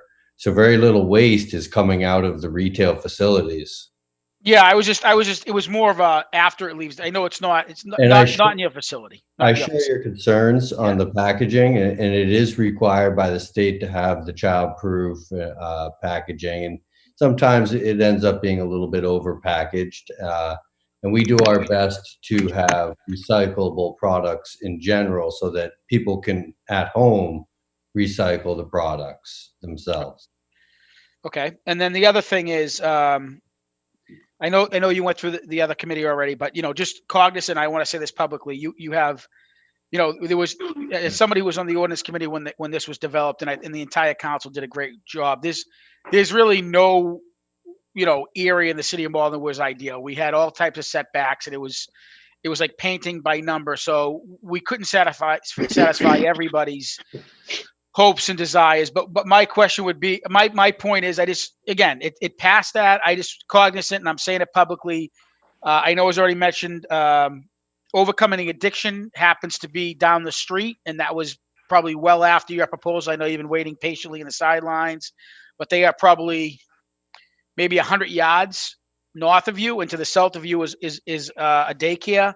And I know I know the state requirements on terms of advertisement and signage, but I think it's worth just noting that you are between two different vulnerable groups, and there's probably nowhere on Commercial Street that would be good. But in the same token is It's a little bit of a challenge for me to swallow, but I understand we created the ordinance and that's where it is. But I just wanted to publicly say, I think just being good neighbors, which everybody's asked about, Council Anderson, everybody's been saying the same thing. I want to publicly voice that. The traffic, I will be honest with you. I mean, there's no spot in Commercial Street, which is going to be ideal, right? Because I know there was another petitioner and this one's a little bit closer to Medford. I will just say this. And this is not any disrespect to Eric or the people in this committee, because no matter what you put there would increase the traffic. But I will just say this: it is amazing to me. I'm going to start writing it down, but I think this is my 16th meeting where the traffic committee study comes in, and it's never a detrimental to the neighborhood. It blows my mind. And the reason why I wanted to just point out this to my councils, and not to pick on you guys or the traffic study, but doing some quick math, right? So you said you want to do $19 million a year. Okay. If you say you do $10 million a year, that's $192,000 a week. If the average sale, let's say it's $100. I don't know, but I like to drink wine. I know my average sale is well over $100, right? But let's say it's $100. That's 1,900 trips a week. I don't know how the traffic study. I'm just saying this because every traffic study I see says, "Oh, there's no trip increase." With all due respect, if you don't get that volume, it's not successful. So the idea of there's going to be no increase, but we're going to do $10 million and be successful, there's something wrong with that. And it is. I used to travel in Boston before the pandemic. I ended up taking the train to work as much as I could. But that corridor, since it's been opened up, there's more living down there. There's a couple restaurants. It is a nightmare. It is a double line. I know there's other places that have that. So what I would ask is if it does pass and it goes to the host committee, that the ward councils, both Councilor Condon and Councilor Peg Crow, look at traffic mitigation there. And the details might be fine for the short term, but realistically, long term, it's probably going to be a little bit of a challenge there. I would respectfully ask, when you come out, you can't take a left. You got to go right to Medford, because the idea of crossing over, whether it's a double line or a broken line, is going to be a problem. So I would just say traffic is still paramount for me, and I would ask that to be discussed in the host agreement along with the hours. I was told that the hours might come up in the host agreement, and that's fine, but I would hope we look at that. And then the other point I want to make is, Eric, you mentioned you have another job as a mechanic. Is this going to be your full-time job, or is this just going to be an investment? Like, who's going to be running this in a day-to-day operation? Yeah, this is going to be my full-time job. Okay. Because I think Councilor Anderson was trying to ask some of that. So you'll be there. I mean, you're not gonna be there every day, but you'll be there most of the time. And if there's issues, you're the person, right? You're not just gonna be an investor and, something happens and we try to get a hold of you 2 days later. That is correct. The main thing is I'm going to be there on site when it's being built. I'm going to be there assisting, training faculty, hiring people, and operating the facility. Years down the road, I would like to also be able to continue to do consulting on cultivation as well to maintain relationships in the industry. But this is my priority. Okay. Well, again, I just want to stress for the rest of the council, my problem's always with traffic. Eric, you just happen to be this week's victim. And then finally, to Councilor Crow and Councilor Condon, the Edgeworth neighborhood's near and dear to myself as well as Councilor Condon. That's the other side of the tracks. We have 2 vulnerable groups there. I know it's past that, but I think anything that happens or discussed in the host agreement in terms of traffic mitigation, security, please feel free to, use some of my comments to hopefully get something to the city of Malden if this moves forward in a successful manner. Thank you, Madam President. Thank you, Councilor Spatafora. Councilor Murphy, do you still have your hand up again? Or is that from before? Oh, I have my hand up again. Okay. So I just want to kind of delve it a little bit here. I just want a couple of questions answered. Eric, so what are you selling in your store? I kind of touched on that a little bit. Are we just selling, a bud, or are we selling gummies, brownies, and cookies? What's going to be in the store? There will be a wide variety of products: pre-rolls, flour, concentrates, MIPs, marijuana infused products, which is gummies, cookies, brownies, stuff like that. Okay. So that's all. Vape pens. Yeah. Okay. Okay. Yeah, I get that. So, is there medicinal there also? Not currently. In order to be medicinal, you have to be vertically integrated, which would require you to grow your own product. Massachusetts I know there's discussion on the regulations of eliminating that requirement, which would allow us to become a medical facility. And I would definitely welcome that opportunity if it happens. Okay, so expand on that a little bit. So if that happens, so then you would grow your own product in this facility? No, I don't have. I don't plan to open a cultivation facility. It's a little cost prohibitive. It costs upwards of $5 to $10 to $15 million, depending on what type of facility. So, for me to open a grow facility, I don't have that ability. And to be a medical marijuana facility, you need to be vertically integrated. So you have to grow your own product. But like I said, Massachusetts has been discussing and changing that regulation so that I could buy wholesale from, say, John Napoli at Canasist and be able to sell medically. Okay, so I'm gonna bring you back to the fundraising a little bit. You've mentioned that you're going to fundraise, and I appreciate that. I'm in a number of organizations that fundraise. But whenever I've asked you about your educational plans, that's been your answer. You're going to fundraise. Do you have any educational plans? Because I'm going back to the health, safety, and welfare of our community. Do you have any educational planning that you've done beside fundraising to make sure that these products don't fall into the hands of the uninitiated? We will have educational material in the facility, in the lobby. People will have to sign paperwork when they come in the facility saying that they will not give it to minors. And like I said, we will also hold seminars in the facility. We'll bring nurses, doctors, and other different people to be able to educate. And I would love to work with you if you had any other ideas, and anybody else in the town. Eric, and I don't mean to cut you off, but the people that you're trying to educate are the people who don't need to be educated.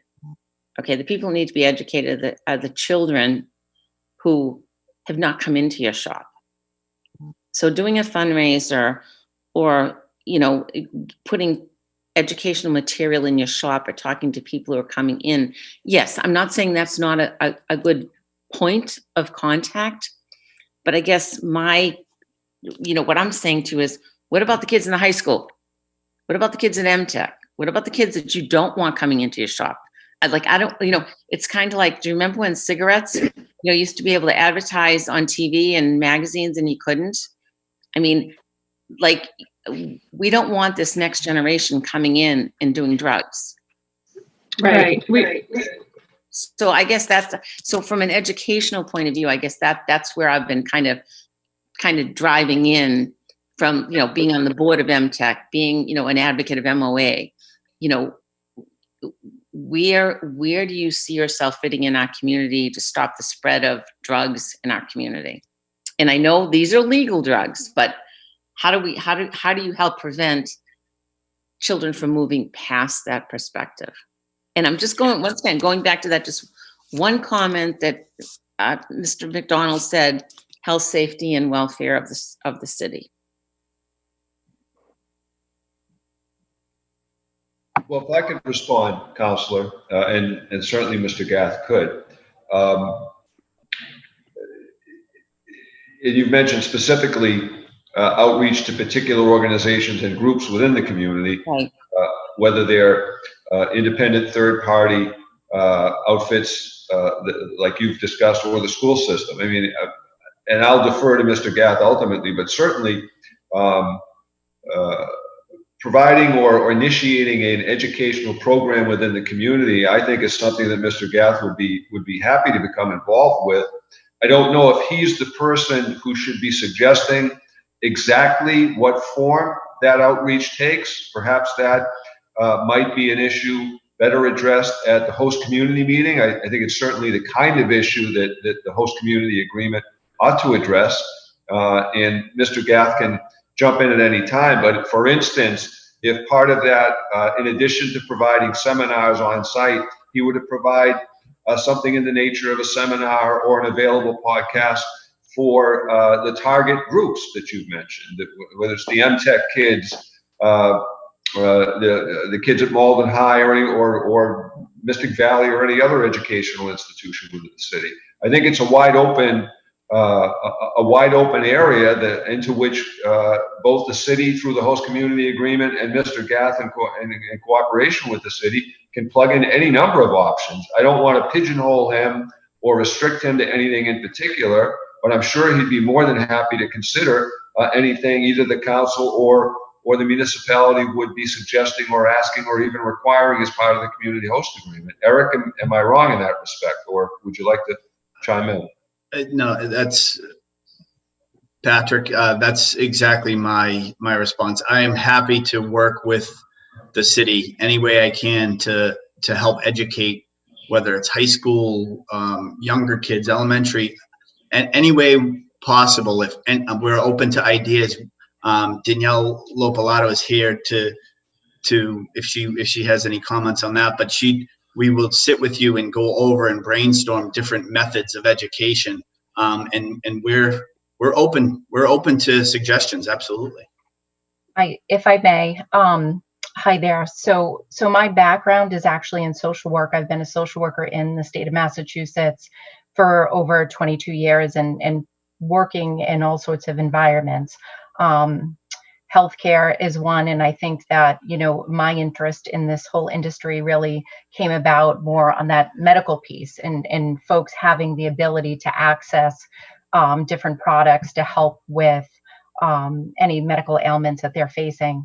But we understand that this is pretty controversial still, and we really want to be socially responsible. Ms. Murphy, especially, I'm hearing your concerns, and I think it's a little bit tricky, and I think Karen might be able to add a little bit with the security piece. The business itself, there's no advertising, there's no flashy signs. It's really supposed to be pretty inconspicuous so that folks who are aware, are able to go in and shop. But we're not targeting the kids and the teenage population. That's something that's pretty strict with guidelines as well, and that's not our goal. There's a reason as to why this is legal for a certain age and a certain population. So there's security measures in place with the types of packaging there is, as John said. Sometimes it can be a little bit, over the top, but there's also different ways to track where products come from. So that if, I know that Mr. Spatafora mentioned seeing, things disposed of or finding things, there are ways that we can have those things labeled so that it goes back to the shop, per se. But our goal is really to provide the educational materials for folks coming into the shop, which I understand, is not targeting the children, but it is trying to help folks understand just the science behind all of this, the cannabinoids and how it affects people. And I think that is something that we can do and we feel strongly about, that when people come into the shop, they're going to have the opportunity to meet with myself or other trained staff to kind of go over the effects that it has on one, so that the desired effect could be met. As far as reaching out to children, I think like Attorney McDonald said, that's something that needs to be done pretty delicately, and we would be happy to work with the city, to find the right approach to that. So when you say delicately, I mean, Well, I don't. Yeah. I don't think any of us want our youth to be smoking weed. No. Can I say something? Ingesting gummies. So, I mean, when you say delicately, could you expand on that a little bit? Sure. Yeah. Do you want me to go ahead, Karen, or do you want to? I'd like to. Can you hear me okay? She's got two things. You have two going on at the same time? Maybe. You sound like you're a little echoed. How about now? Much better. Okay. Okay. Hi. My name is Karen Hawks. I'm a former state trooper. I've been working in this industry as a security professional since the beginning of the laws, when the laws were passed in 2012 for medical. I've designed, implemented the security systems. I've monitored, overseen. I've done the training. And there's a few points I'd like to make. So with alcohol and cigarettes, we were very successful, and with liquor stores, with the WeID, kids' use of alcohol has gone way down as well with the education of parents, because we found that kids were getting the alcohol from their parents because the parents were under this impression that, well, if I get it from my kids, it's safer if I have them in the home and provide them alcohol, and kids were dying of alcohol poisoning and overdose. And I'd like to also point out that it is impossible to overdose with marijuana. It is a softer drug than alcohol. It's not as harmful for children. Of course it is. It affects brain development. We do not allow sales to anybody. We don't even allow them in the store if they're under 21 years old. But I don't know how many liquor stores you have in Malden, but alcohol is a much more dangerous drug.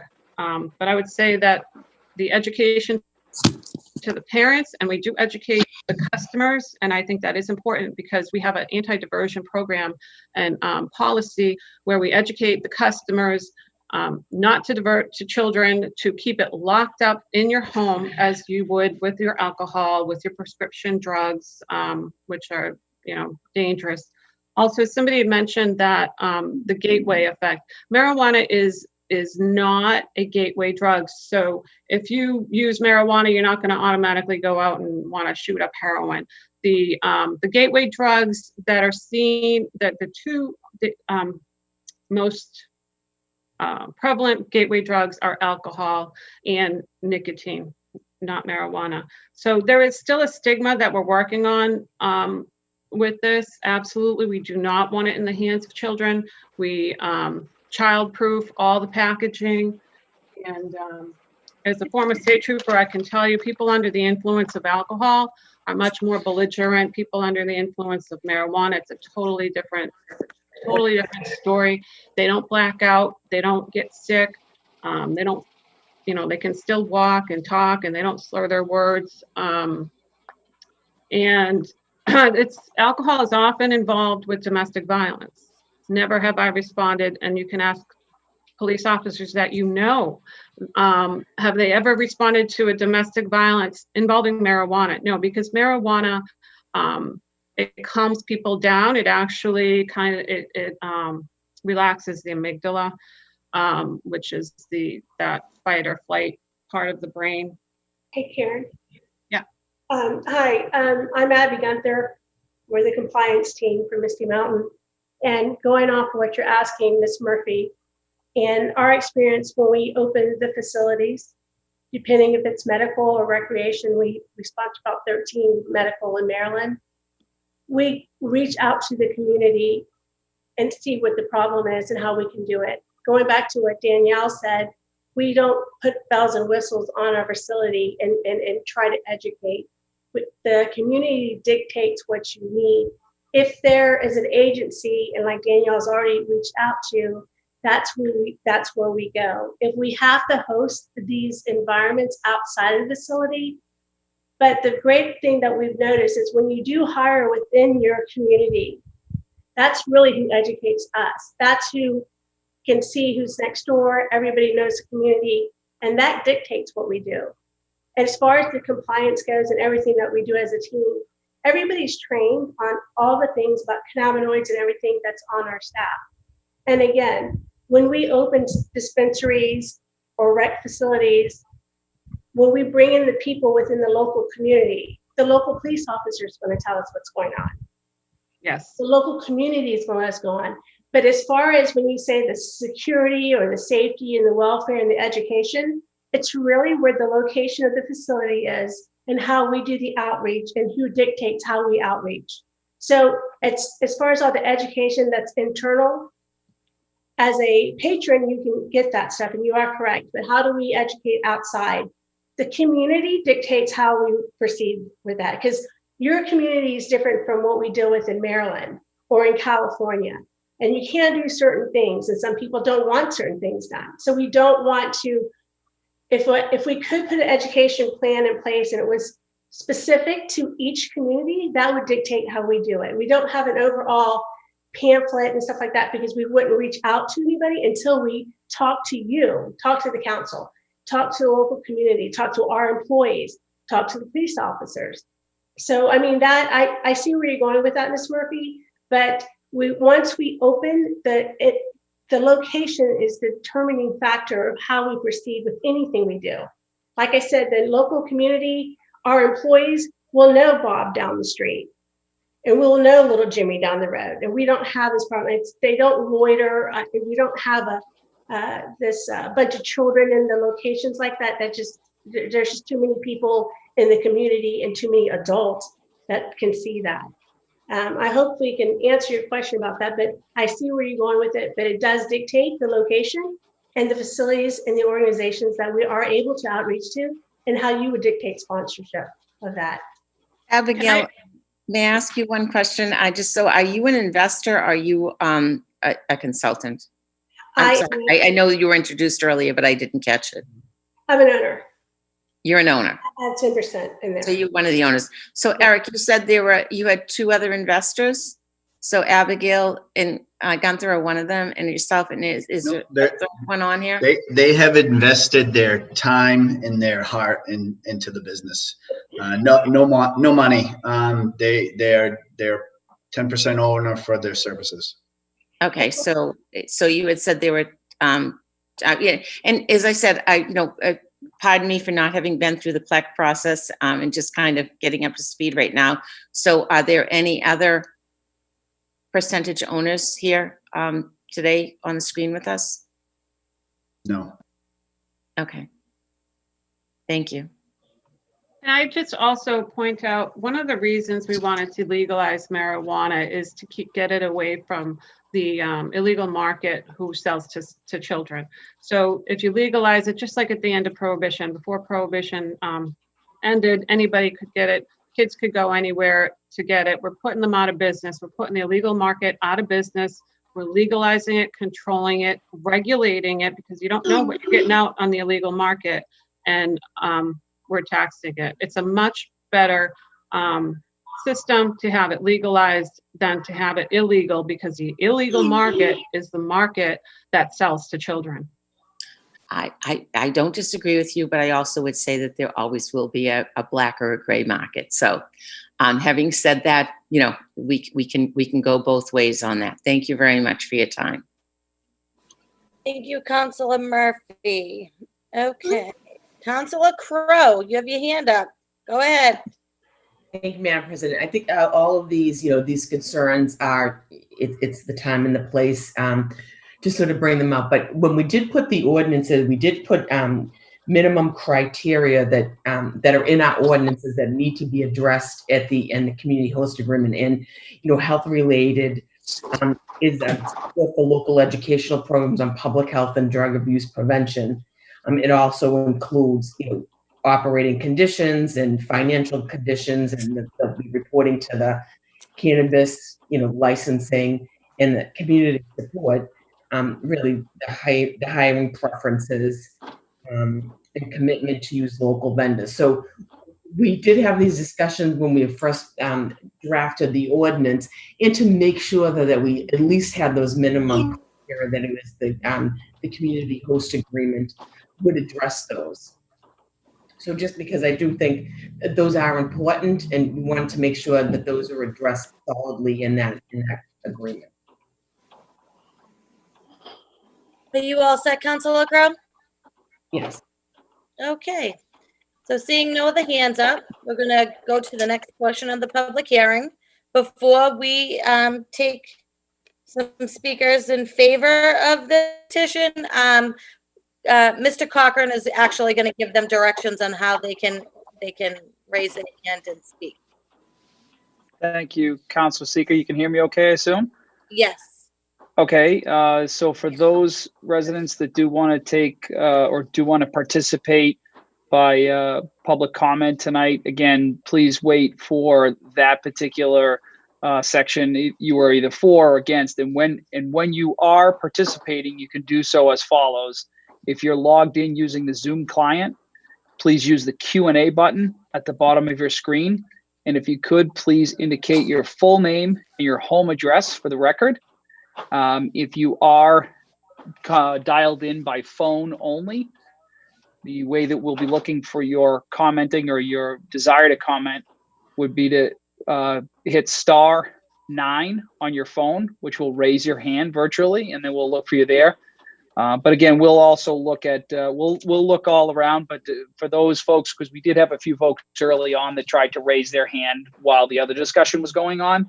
And so we just want to remind those folks, we do want you to participate, but please do so by using the Q&A feature. And that also allows a timestamp so we know the order in which those requests were there. One other thing of note is that we may have a question from our public that's asked in Chinese and needs to be translated. So if that is the case, we'll have to make those accommodations accordingly. So we won't obviously know that until the question is asked. With that, I will turn it over to you, Councilor Seeker, to begin that process. Great, thank you. So at this portion of the public hearing, we are going to ask if anybody wishes to speak in favor of this petition to please raise your hand. And Mr. Cochran will get them going for us. Yep, so we have our first, I'm sorry, Councilor Seeker, you said you're doing in favor first? In favor is first, yes. Okay. Okay, so our first person that would like to speak is John Mayer of 66 Olive Ave in Malden, speaking in favor. John, hang on 1 second while I liven up your microphone.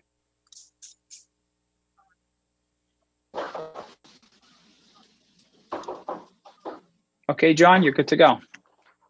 Unmute now. Is this thing going? Looks like Yes. it's working. Good evening. Hi. Hello, how are you, everybody? It's nice to see everybody. So I have spoken in favor of these establishments before, so I'll just mostly repeat my past points, but maybe comment on some of the things we've heard. The largest thing we've heard so far probably is traffic.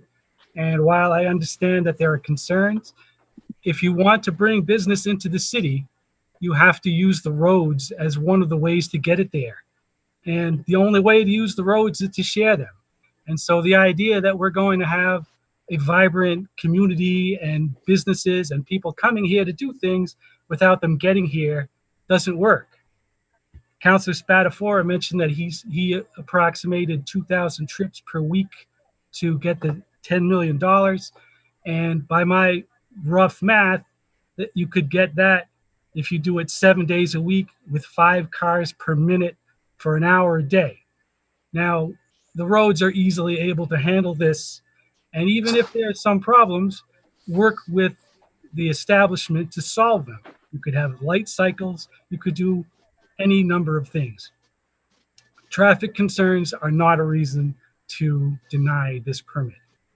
The other things that people are worried about naturally is drug use, but this is a regulated activity done in private by adults. All they are doing is buying it at this establishment. They will not be using it. It's not even allowed for young people to go in there. If you're not satisfied with those rules, then you could perhaps address them. But I feel that everybody has done a good job in outlining their plans and their security with IDs and badges. That seems like it's acceptable. The CLEC was very favorable to this application. I went to all of the meetings. I recorded them. You can go back and find the recordings. You can get in touch with me, and I will give you links to them. And the other part is, of course, that these establishments are perhaps overtaxed even. They have this 6% we've talked about already, and that is on what is probably a fairly profitable business. It makes sense to allow this. The state has allowed it, and we can get some benefits for our city. There's been several projects where I've been in the planning board meetings that have gone down because of logistical complaints.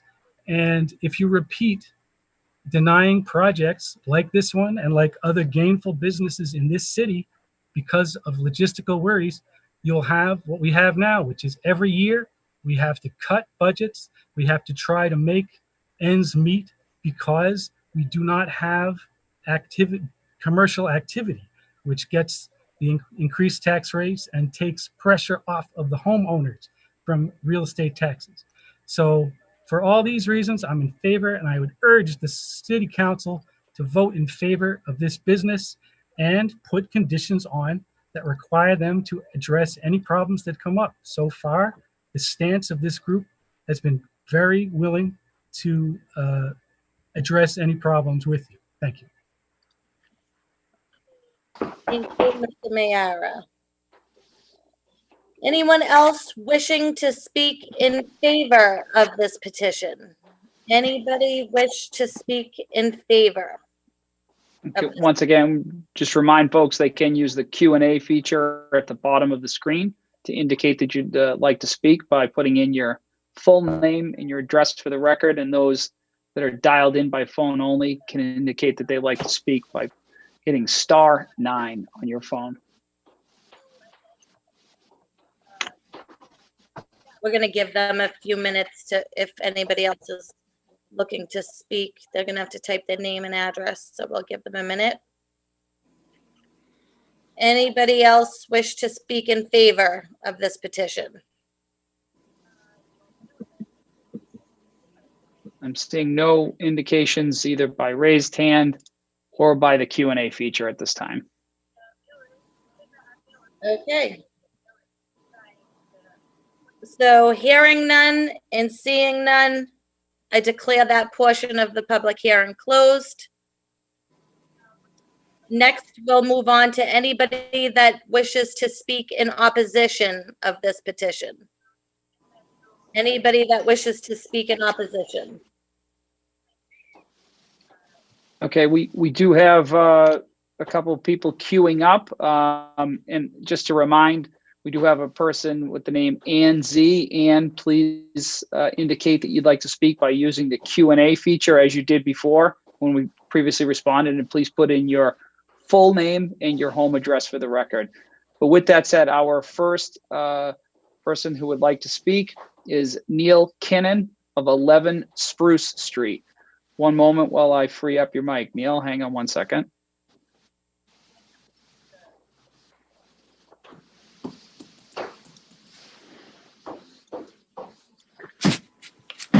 Okay, should be all set. I believe you. Yep, there we go. You're all set. Can you hear me? We can, yeah. We can. Okay, appreciate it. Thank you. This is Neil Kinnan, 11 Spruce Street, Malden. I am here to speak opposed to this location, at least hoping it will be delayed so that further more information can be gathered. But first, I'd just like to start with the city ordinance, which says, number one, the proposal will not be more detrimental to the neighborhood. Number two, the proposal is not in conflict with surrounding land uses. Number four on that, it says that the traffic and the traffic patterns generated by the proposal will not adversely impact the surrounding streets or create traffic or safety issues. I think those are all key points that I'd like to focus on.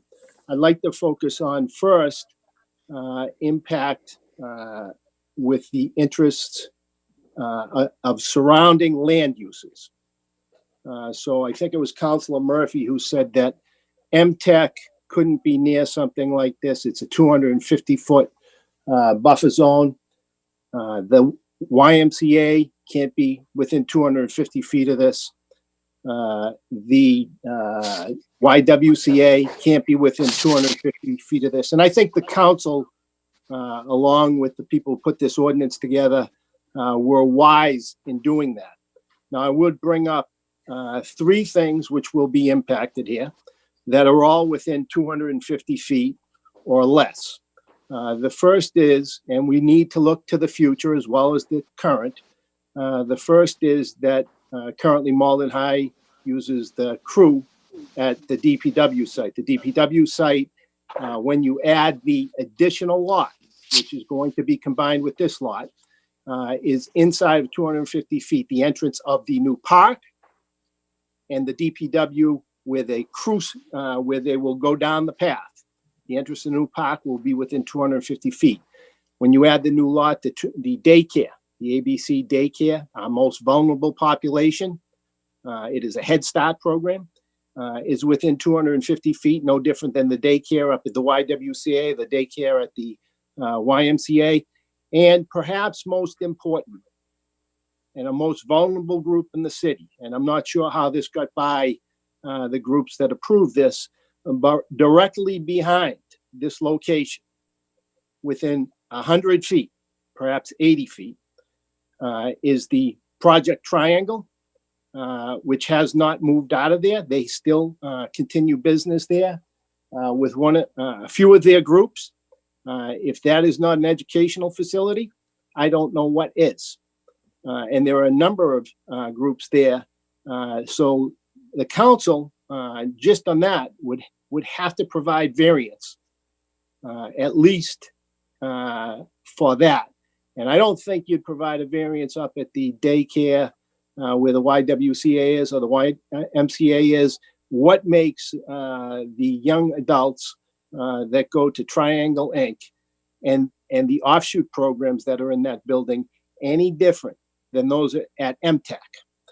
So that's the first point. The second point is on traffic. Now, again, we need to look at both current and national, and I appreciate what Mr. Mara said in terms of traffic, but you do have to look at traffic and is it appropriate for the location that you have? You have a spot out on Route 1. Certainly nobody could complain about traffic on Route 1. But this, and certainly Councilor Winslow can answer this, they have a plan on the board to create the biking people to create Commercial Street as a one-way traffic, one lane on each side of Commercial Street.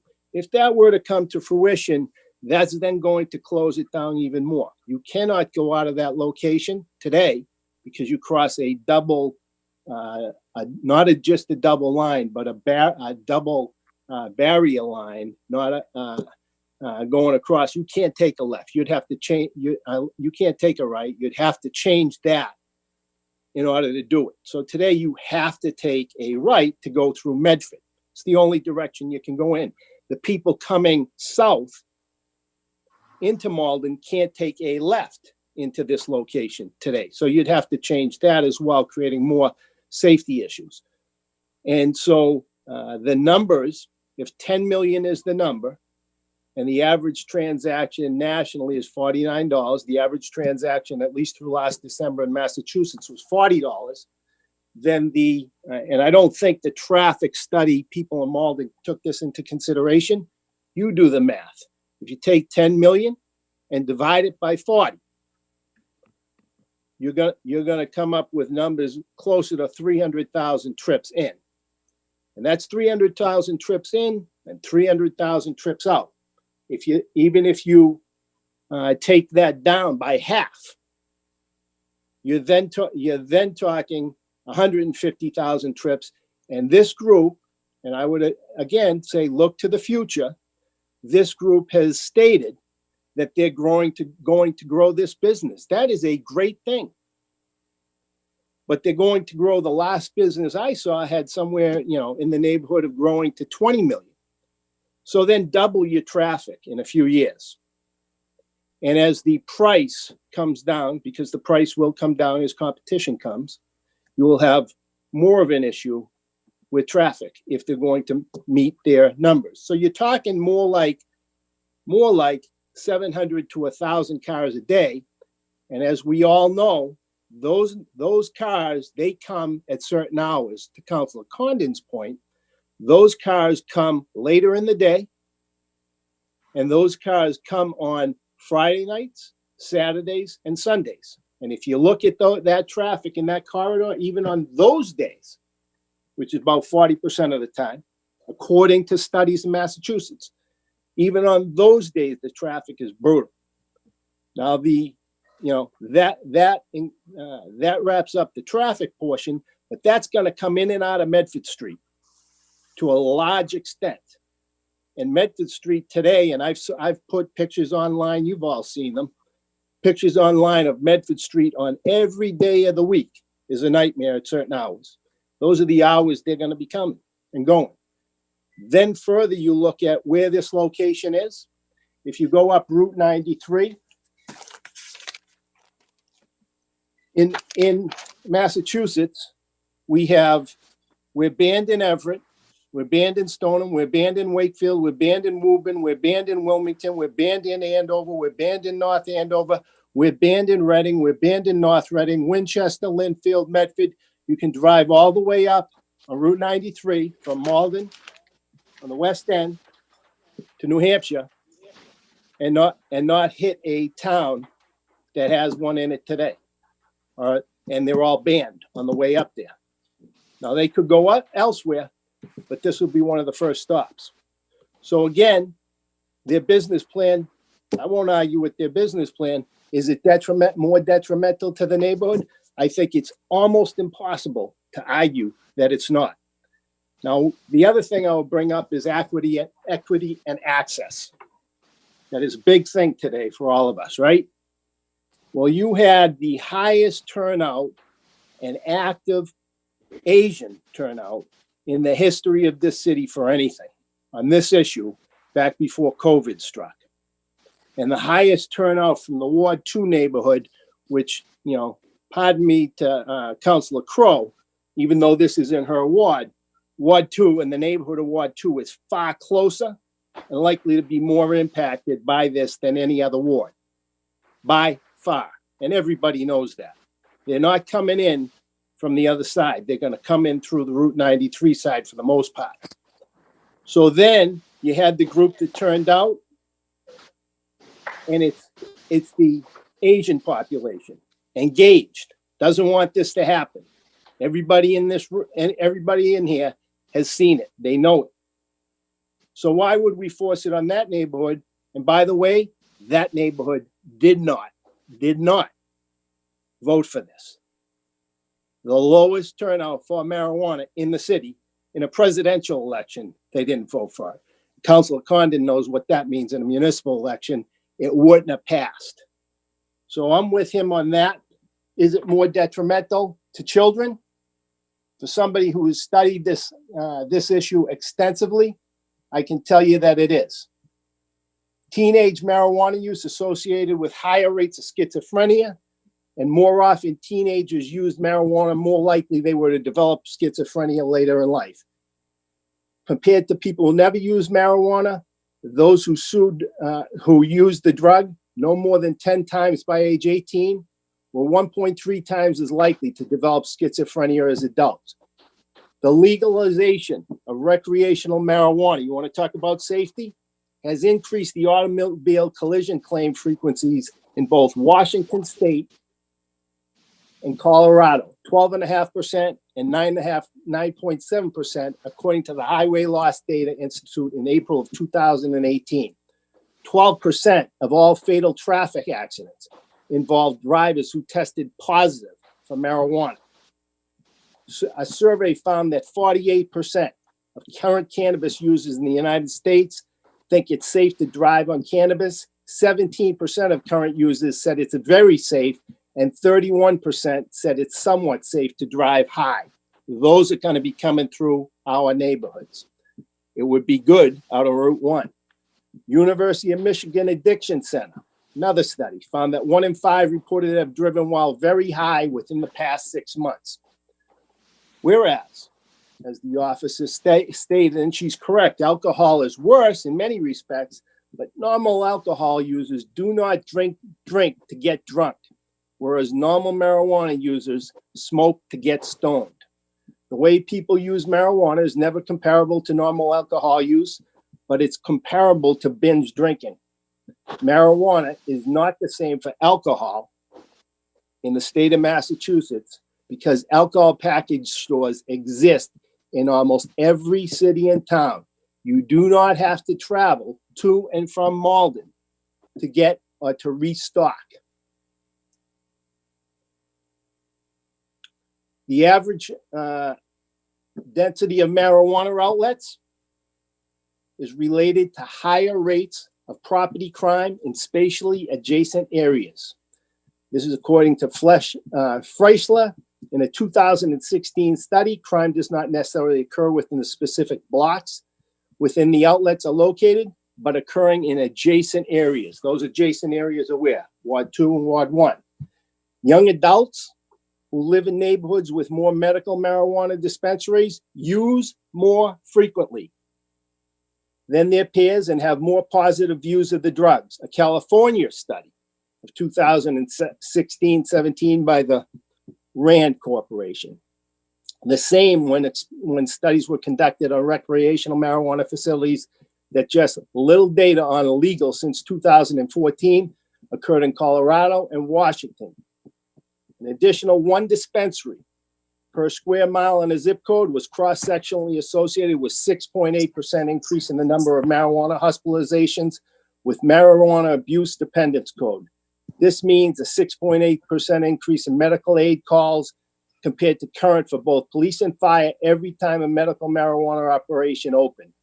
If 5 are allowed, well, we'll stick with this. I think you get the point, but I think a lot more information is needed on this location. I think you also need to grant some variances that weren't caught previously. Thank you very much for your time. Thank you, Mr. Kinnon. Anyone else wishing to speak in opposition of this petition? Mr. Cochran? Yes, we do have one more person queued up, so hang on 1 second. And my apologies if my pronunciation is not accurate, but next up is Ann Hui Zhang of 5 Boston Street in Malden. Hang on 1 second while I go ahead and unmute you. 1 second. Okay, Ann, you should be all set to speak. Thank you. Good evening, all. So my name is Ann Hui Zhang. I am a resident of 5 Boston Street in Malden for about 19 years. So I was surprised that we thought, so as far as I'm one of the Asian, so as a someone that I can represent the residents of Asian in Malden, that we were released, that since that was voted, and then we thought that it was all done and completely gone, but then it was kind of just, were advised that, hey, it's going on now and it's coming up. So it is, not fair for us. So we attend to those community engagement meetings, but however, that we were disappointed with the way the meeting set up. It doesn't give us enough time that we can prepare. We have work and family to attend. So even though with this one, that we were so shocked that with the COVID-19, that I understand it's a business and for the community, but however, we wish that we can be notified in advance more. So I'm glad that Councillor Condon, on our side, that agree that this is not something that we originally voted for in 2016. So it was voted, but however, Ward 3 was not voted for it, but we were told that we supposed advised by, we should be represented by the councillor, ward councillor number 3, that we can put it back on a ballot, then we can vote for it again. But that was not something were provided to us as a residents. So again, that we hope that, and with this location, we don't agree with it. It's not a right location for it. And we want to have this back on the ballot, then we vote for it. And so we really want this to be hold up and then make sure all those issues is resolved before you have your decision. We appreciate. And back to Councilor Sika, that regarding about this location. So with those attendees who attend, that actually we opposite with the marijuana, but however, with this location, we are more concerned of the traffic and the safety, and also those vulnerable groups in the area, which is that the daycare center and also the triangle Inn, that with those disabled people that we concern about is not like a regular people around in the work, business area. So this is a concern for us. And again, as a resident, that I living here for 19 years and I familiar with the area, so I'm going to work in Towson, Boston. So, however, I go through Main Street through Eric, so not a right road to go. So I attempted to stick with a method street, but it's a nightmare. So, however, I attempted to go around through Stop and Shop and go to the other way, go to Fells Way and get into Boston that way. But it's not workable for me. So as far as now, I'm still struggling, trying to go through Memphis Street. But once this establishment, it is there, so it will be detrimental for me. And I can see that on the way out, drop the kid or before dropping the kid, and the traffic is jammed up. So it is impossible that you can kind of easily get through it. So I hope that you consider that. And beside that, that with the information that I hear from this hearing, that from Ms. Ropilato and also Ms. Hawks, that we understand that you are here, to make sure that your business complies with the No, I can't hear you. regulation. I'm still in this fucking meeting. Hold on. Right. Hello, I'm sorry. Can you guys hear me? Okay. Hello? Yes, go right ahead. Oh, okay, yeah. So you comply with the policy regulation, trying to ensure what you can to make sure the business on the right track. But however, that so in here, that as our city, we're trying to overcome the drug addiction, and again, that would we kind of talking about like educations, but again, that with the material available, but however, that what we concern is the product go into the wrong hands, the children here. So, however, that you said that is up to the parents, but again, that what I'm trying to say is that if you are in the wrong location, that is easily to get those younger kids get into, or young adolescents get into those products, and it's something that it's not under the parents' control. Sometimes we try, but somehow that is not that easy. But again, back to the law, that so now that we are told that since we favor into it, then we have to have it. So Eric Bennett, Revere Bennett. So then what they're saying, that we are forced to have more locations. So therefore, with more shops available, and then everybody coming over to us, and with more shops available, so that those products is with a higher chance to get into those wrong hands. And you said that they are not your initiated crime. We understand that. But as far as parents, residents, we're here, we are afraid that it might go into the wrong hands. And so again, that beside that, so those concerns that we have, and again, that we don't think that this is the right location for the marijuana shop for us as a resident here. But yeah, that's more that I'm kind of want to say. But so those, yeah. So as far as one more question about purchase. You said there's limitations on the ages, but however, is that like limitations on purchase, like per day or per week? Because what they're saying is that if one person go in with a limited purchase of product, then they can come back as a client again for another purchase, right? So I want to know, is that like a limitation, like this, since you check the license, right? Is that like one purchase with a certain quantity, like for the week or like per day, something like that, that you can more reinforced to ensure that our safety here as a user, as like those unwanted or uninitiated, like kids, or any other people or clients. Anne, thank you. But just to clarify, this was not for question and answer. This was just for commenting. So if you are finished with your commenting, we thank you. Sure. Yeah, sure. Thank you. Have a good night.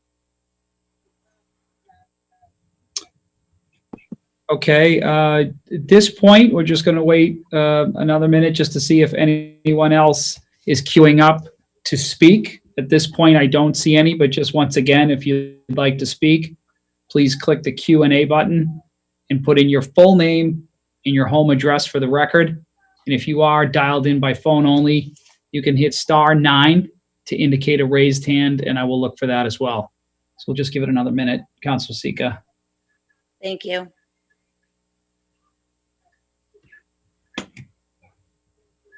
Anyone else wish to speak in opposition of this petition? Anyone else wish to speak in opposition? At this point, hearing and seeing none on my end. Okay, hearing none and seeing none, I declare that portion of the hearing closed. And before we entertain motions, I just want to call on the building commissioner, Nelson Miller. I had a few questions, Mr. Miller, hoping you can help me. I wanted you to speak on the triangle being a school and the CLEC missing variances. Could you let us know? Yeah, sure, Madam President. Regarding those two buildings, the triangle building and the ABCD, the ordinance is pretty specific in its definition. It says that the buffer zone is 500 feet from a public or private school providing education in kindergarten or grades 1 through 12. ABCD does not provide education in kindergarten or 1 through 12. It's also not a daycare facility. They provide preschool activities. Preschool is specifically not listed in the ordinance, so that's not an issue whatsoever.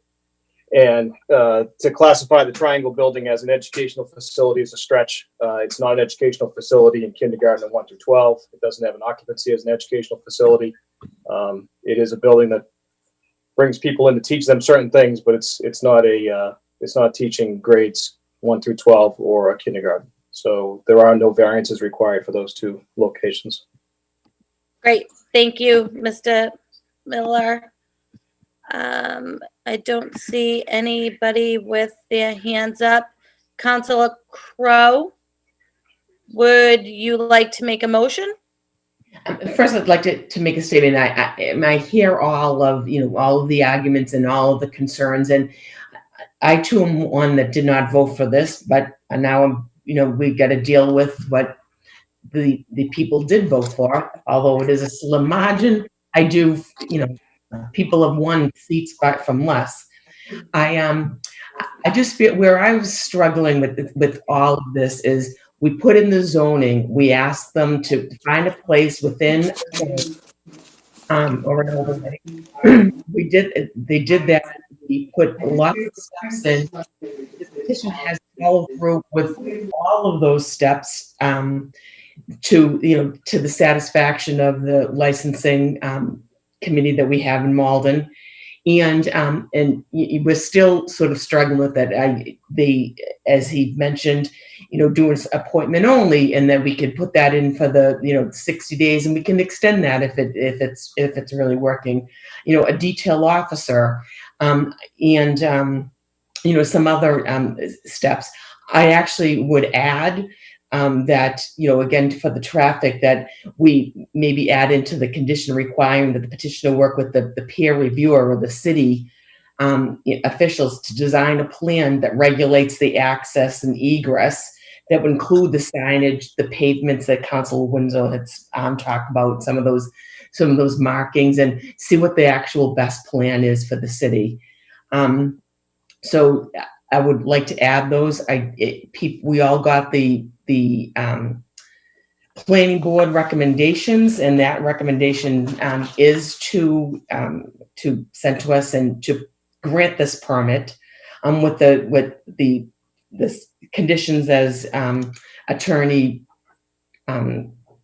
McDonald had referenced. So those 15, I would add the one about working with the peer reviewer on the traffic. Also, one of the things I think is install that carbon filtration system to make sure that they said they were willing to do that. I say we put that in as a condition to ensure that we don't have the fumes and any of the smells, or mitigate that as much as absolutely possible. I do think that we stringently ensure that the mayor, as he negotiates the community host agreement, understands our need for education for traffic mitigation. I definitely feel like I'll be fighting for figuring out what that intersection is, whether this goes through or not.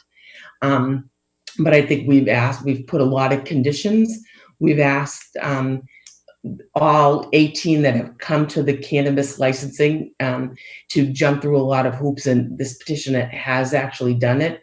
I understand the concerns, but so I make a motion that we grant the special permit with the 15 conditions, as well as condition 16 to work with the peer reviewer on traffic and design a plan that we can all come together when.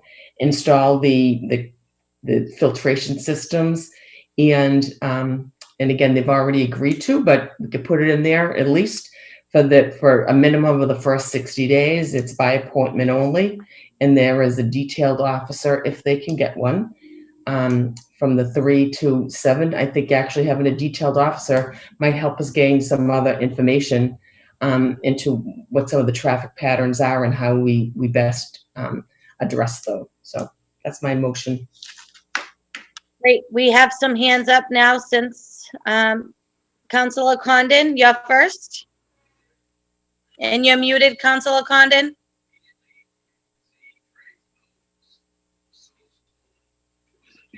Still muted. Did you There you mute go. me? Did you We can mute hear me? you now. Okay. I won't be supporting this petition tonight. I realize that the marijuana bill passed 53 to 46, but something was not right in the fact that no one can tell me when you went in there to vote that you had any idea that there would be 20% of the licenses would allow us to put in 5 marijuana dispensaries, retail shops. There was nowhere, usually it would say a yes vote for this in the informational booklet would require your city to put in 20% of your liquor licenses. That was nowhere to be found. The state, like I said, was cute. They put all that in afterwards. And to me, that's highly unusual because that would have changed that vote.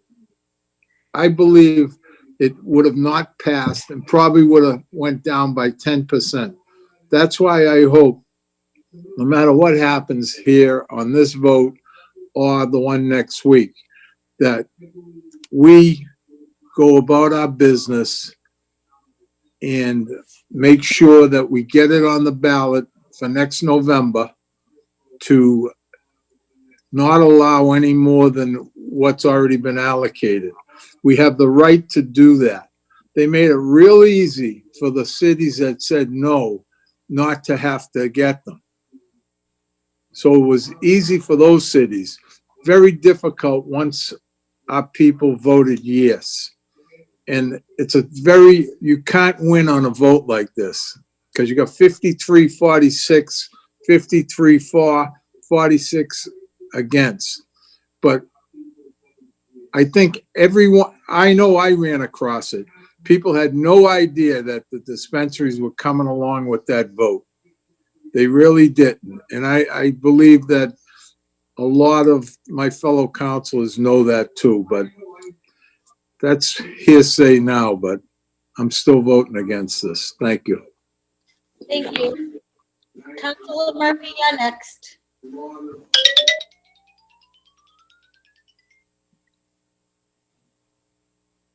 Well, following Councilor Condon is always, it's kind of like following Councilor Anderson.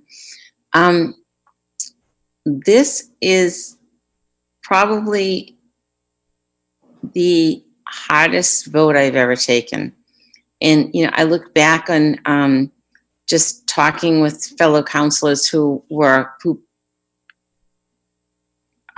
on before me when the blue bags came up. I wasn't there. I didn't have to take that vote.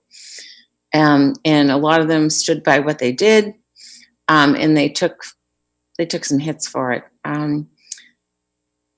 Personally, this is a very personal vote for me.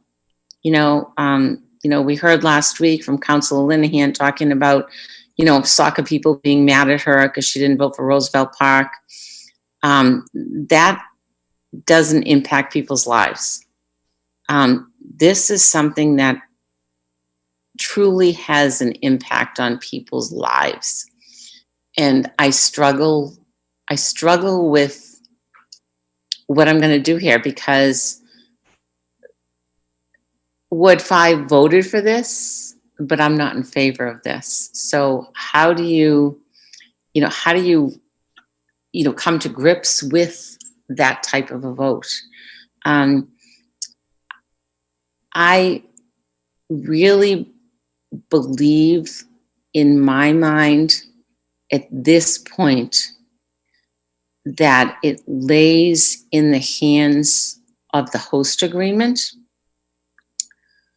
That I honestly, Eric, I will tell you personally tonight, face to face, you know, I was not satisfied with your answer about education.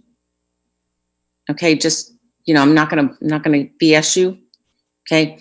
Because I know you're a business person and you're in this to sell a product, and I get that, and you and your team want to make money. But I'm sitting here as a counselor, and I am worried about our youth. And you said early on that you had children, a 3 and a 5-year-old, I think you said, or somewhere along that line. I have a 3-year-old granddaughter and a 3-week-old granddaughter. And I don't want them growing up in an environment where this is acceptable. So I think that your team needs to come to the table and needs to come with an educational initiative in the host agreement. Okay, that isn't just fundraising, but it is, what are you going to do to really give the right information to our student population? I mean, Councilor Di Maria, you were an advocate for putting up no vaping signs in all our schools. You know, I hope you're an advocate for talking about, you know, no smoking weed, no doing gummies, etc. I mean, there's there is so much stuff going on in our community today that this is just another added moment where our children are going to be taxed, okay, to make sure they make the right decisions as we move forward. So this is a vote that I truly am struggling with. So anyway, I've said my piece. You know, I think this is bigger than, this is something we're going to look back on and wonder if we did the right thing. It's going to be like, for those of you councilors who weren't there when somebody decided to put City Hall in the middle of downtown Malden and it destroyed Malden. This particular vote that happened about cannabis is going to be something that we're all going to look back on and have a lot of thoughts about. Thank you. Thank you, Councilor Murphy. Councilor O'Malley.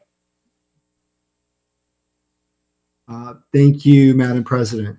I appreciate, Peg, your 16th condition, that the applicant work with a peer reviewer and city officials to design a plan to regulate access and egress, which would include signage and pavement markings. I think that's a great addition. You know, if we were to vote on this tonight, I have two other suggestions for conditions that we should set. Number 17, that there be bicycle parking on site. I'm just going to say 5 bicycle racks. You know, what my biggest concern with this whole thing is traffic and the impact on the neighborhood it's going to have related to traffic specifically.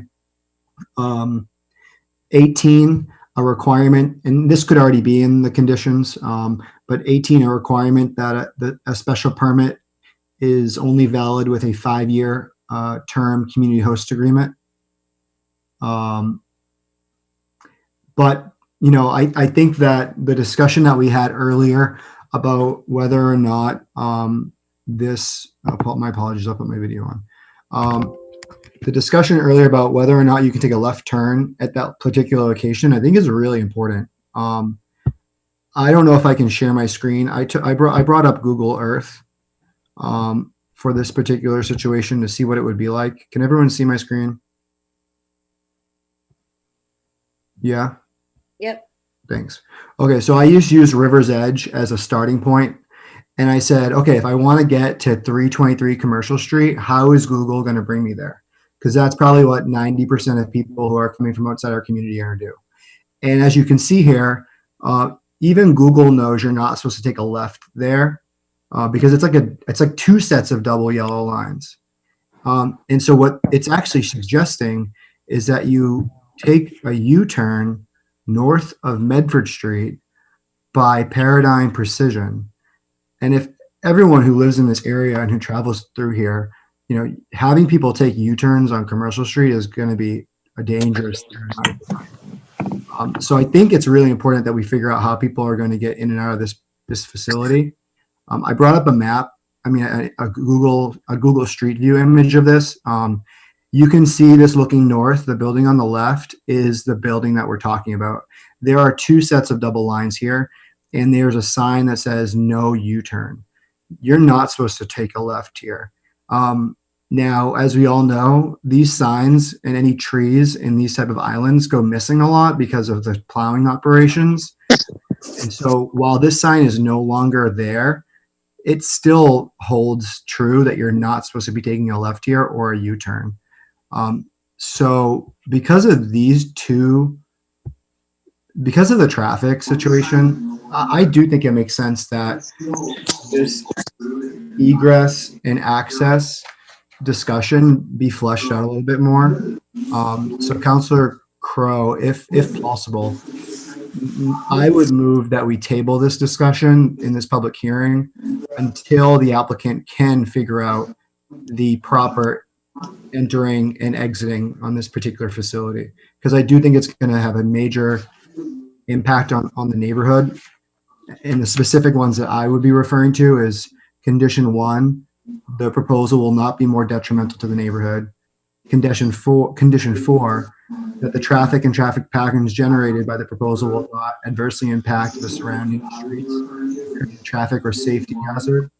And then number 6, the proposal is not detrimental to the health, safety, or welfare of the neighborhood or city. Without knowing how this traffic is going to flow out of here, I can't be conscious and move forward with it tonight. So I'd hope that we can table it for that to be resolved. Thank you. Councilor Di Maria, you're next. I think I will pass on my comment.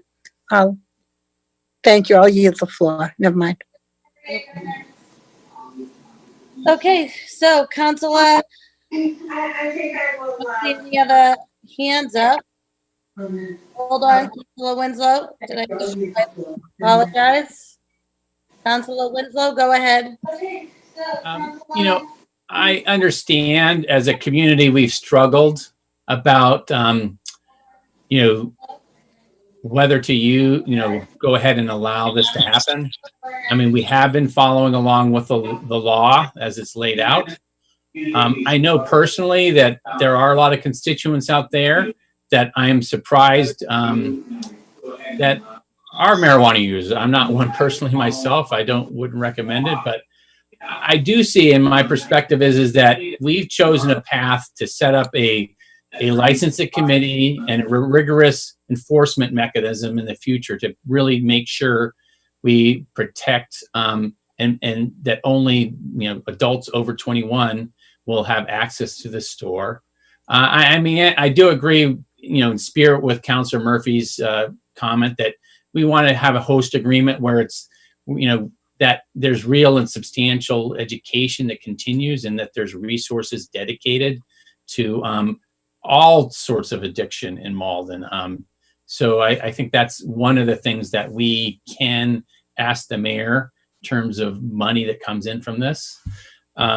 So, I think it's, my understanding, if you want to know if marijuana is here in Malden, just come and sit in my backyard next to Trafton Park. It's here already.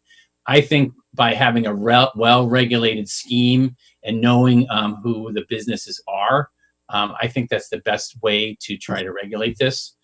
In terms of traffic, I know, having personally worked on this stretch of highway when I was with the Malden Redevelopment Authority, we made some substantial improvements. It's still a very busy area and it does back up quite frequently. I mean, I don't think, from what I see on the marijuana shop up on Broadway and Melrose, that is not having any impact on that highway up there. And that's a very busy highway too. I do think we need to do some things. The location of this on a curve and with that median there, I do support, basically any step to ban any left turns in and out of the location, because I think that double yellow line is really meant to not be a place people are crossing.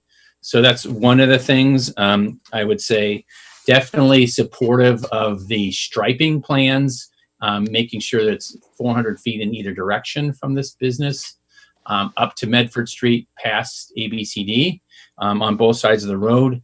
And that includes bicycling stenciling. I support Councilor O'Malley's idea for bike racks. The other condition I would also propose is to add to condition number 2, we can specifically regulate retail hours in a special permit. So I would suggest that as an additional amendment that we limit retail hours for 10 a.m. to 10 p.m. Monday through Thursday, 10 a.m. to 11 p.m. Friday and Saturday, and 12 to 6 on Sundays. I think one of the things that does is the main drop-off time for the daycare. There would not be any retail business in the morning and that type of thing. So that would eliminate one conflict. I mean, I think we can see after those first 60 days with the police detail as to what happens. I mean, one of the things, there's 75% more crashes on Commercial Street north of Medford Street because it's a very dangerous 4-lane configuration. And as former Councilor Kinnan mentioned, and the MRA has researched, a better and safer layout would help reduce traffic accidents and still allow the maintenance to flow, because that's basically what happens south of Bedford Street. So, so I think there are ways that's maybe beyond this applicant, but I think we could use some of the resources. I actually proposed this kind of design back 4 years ago. So something way before. I mean, north of here, we have Idle Hands, we have Cappies, we have businesses that are appealing to people who want to go and have some alcohol, adults. So it's not unusual on this stretch of road. So generally, I think we do need to add some conditions related to traffic. I do want to add conditions related to retail hours to reduce conflicts with the daycare. And, but I think that's a fair balance. Any business that does come to the community, as John Mayer talks, there's pros and cons. Businesses generate traffic of people. This is a good location. We worked on the zoning to try to find the locations that would have the least impact on residential neighborhoods. I think this is about as good as we can do in Malden. When we looked at that thing, the whole zoning thing, we could not find, if we were any more restrictive, we would not have followed the law. So I am, generally supportive with some additional conditions from what the planning board recommended. So thank you. Thank you, Councilor Winslow. Councilor Anderson. Thank you, Madam President. I'm another one that is not a marijuana user. I'm someone who grew up in the age of marijuana, and in my lifetime, if I have smoked more than 6 joints in my lifetime, that's the extent of it. So I have no personal interest in the use of marijuana, but I think it's clear that marijuana is here in this city to stay, whether it's legal or illegal. So I kind of lean toward the restrictions that we've put in place and say that if we're going to have it here in Malden, and we have voted for it, what's a better place to do it? At the same time, I also just looking on the back of my envelope, doing some math here, that if they do the kind of business that they're talking about, we have a significant amount of tax revenue coming into the city of Malden that we would generate as a result of the business. But I am concerned about the traffic flow. One of the earlier comments was the often comments had to do with the terrible traffic conditions on Bedford Street. And so I think we need to do something more about the use and the traffic flows in that area. So I'd like to second that motion that Councilor O'Malley has made, that we table this until we can get get our hands around some more of the issues of what the petitioner would do around the idea of a better traffic flow. So I would, having said all that, say that I'd like to second Councilor O'Malley's motion that we table this for more information. Okay, let me make sure I don't have any more hands up. And Councilor Councilor Di Maria, go ahead. I thought that was up from earlier. I apologize. Oh, for the second time, and I appreciate that. I do understand everyone's concerns and comments and additions. I do believe we need to entrust our mayor in negotiating a host agreement with this new business. And I would like to second Councilor Crow's motion. Great, thank you. Clerk, Yes. which motion are we taking up first? The tabling motion takes precedence. Okay. Councilor O'Malley's motion to table this paper for more traffic information, seconded by Councilor Anderson. The clerk will call the roll. Anderson, Yes. Kamel, No. Condon, You're muted, Councilor Condon. Condon. Condon. Yes. Crow. No. Di Maria. No. Linehan. Linehan, no. Murphy. Murphy, yes. O'Malley. O'Malley, yes. Spatafora. Linehan, no. Spatafora. Councilor Spatafora, you're muted. Spatafora, no. I'm sorry. I thought I hit off.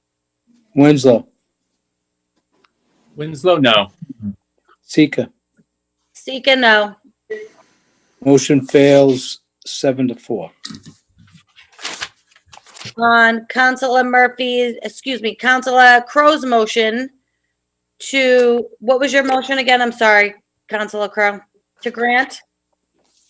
To grant with the special conditions. I did actually have, to Councilor Winslow's point about putting in the hours, I believe that really is part of the community host agreement. And because it could be like shorter hours, maybe, that is something that is negotiated, but I mean, it could be in a permit, but if we wanted shorter hours than that, or we figure out that shorter hours are really required, if we put it in there, then we don't have that option. But but my motion is to grant with the 15 conditions and adding a 16th, that the petitioner work with the peer reviewer. And too bad we don't have that traffic engineer on staff, right, Councilor Winslow? To design a plan to regulate the access and egress that includes the signage, the markings, and a plan that can be agreed to. I think Councilor O'Malley's point about bicycle parking, I think we'd make that, what is that, number 17? And, he mentioned number 18 about making the special permit for 5 years. I'm not sure if we can act, if that would be allowed, because then what happens if we change our mind in 5 years, they just go out of business. So maybe we don't grant it if things aren't going well, but so that's my motion with the 15 planning board recommendations, working with the traffic, the peer reviewer in the bicycle parking. Okay, clerk, you have all that? You're muted. I do. Okay, so. There's hands raised. Oh, I'm sorry, I don't have control, so I don't see them if, okay, so Councilor O'Malley? I'll defer to Councilor Murphy. I think she was first. My apologies. Councilor Murphy? Yeah, I get this. Okay, I really do get this, and I get traffic. But, and we all in the city deal with traffic, and Commercial Street is going to have traffic. But what I'm focused on is people. So I would like to somehow add a condition into this, and maybe it's part of the host agreement and out of our purview, but I want to see Misty Mountain work with Malden Overcoming Addiction and Bridge Crossing to come up with an education plan. I mean, and maybe that's part of the host agreement. I don't know, but I think that's so important. Like, I'm getting so annoyed right now talking about traffic when we're talking about people's lives, because we're talking about drugs. So, if there's some way to incorporate another condition in here that Misty Mountain will work with the mayor's office, Malden Overcoming Addiction, Bridge Crossing, which is a new facility, which is dealing with drug addiction right up the street from you. Okay, to help educate people. I just think we're missing something here tonight as counselors. And I'm really struggling with this. Are you all set, Councilor Murphy? Not really. I'm probably having a little bit of a meltdown right now, and that's okay because I'm really passionate about this. And I know, we have a police officer here. We have consultants here. They're seeing the problems on the street. And I would like Eric, you to come to the table and, just, get on board with us. This is a problem and you're going to help us and you are going to be a part of the solution. Nope. All set, Councilor Murphy? Yeah, I am, I guess. So. Okay, thank you. Councilor O'Malley, you're next. Thank you. I appreciate Councilor Murphy's heartfelt, statement there. I think it is important that we think about the fact that this is impacting people, not only the users or potential users, but also, the people who live around this. And I think we have to be aware of that, which is why I am focused so heavily on traffic. One of the main complaints I do get is about the traffic in our community. And I'm sure, as you all know, the things I've been trying to do as a elected official in Malden is to improve traffic by multimodal transportation. It's something that Councilor Winslow has, created his career around also. And I think it's really important that we do think about traffic and how we get people in and out of Malden and in and out of this specific location in a way that is not going to detriment the surrounding Edgeworth community. I'm sad that tabling motion did not pass. I'm concerned about that because I do think that we need to flesh this out a little bit more. I would move to amend the conditions by adding the 18th condition because I'm assuming, Councilor Crowe, you've added 16 and 17, that there be a requirement that the special permit only be valid if there's a 5-year community host agreement. There's nothing saying that they have to renew a community host agreement once the first 5-year community host agreement lapses. And I think it is very important that we have that community host agreement because some of the things that we're talking about right now, whether or not they're going to work with nonprofits, what kind of percentages we're going to be getting, that is all defined in the community host agreement. So unless we're willing to table it, which we clearly are not, and figure that out and put it in conditions, it is important that we have this as a condition. I can only support this if we do have this 18th condition that we have a 5-year community host agreement. I would appreciate a second. Thank you. Thank you. Councilor DeMaria, you're next. Well, I first want to say thank you to Councilor Murphy.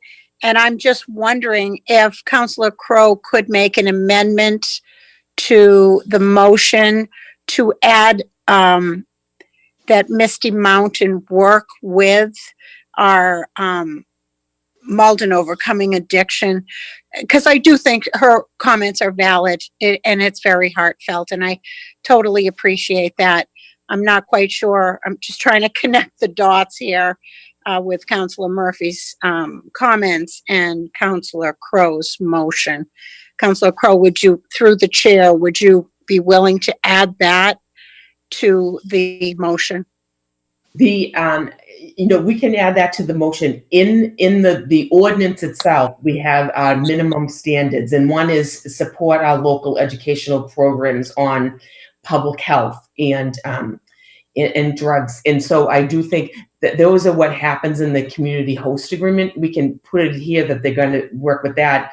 I do think, Councilor Murphy, exactly, we should be working with those groups, and outside of those, we could put it in as a condition, but it's already in the ordinance that those are the things that have to be addressed in the community host agreement. And I think we advocate that is very strong, strongly worded, that a plan is laid out, working with the schools, working with Malden Overcoming Addictions, working with, the Bridge Recovery Center.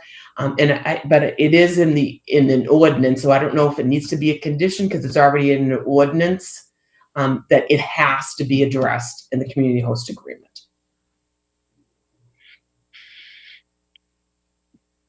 Are you all Okay. set, Councilor DeMaria? I am, yeah. Thank you. Councilor Winslow.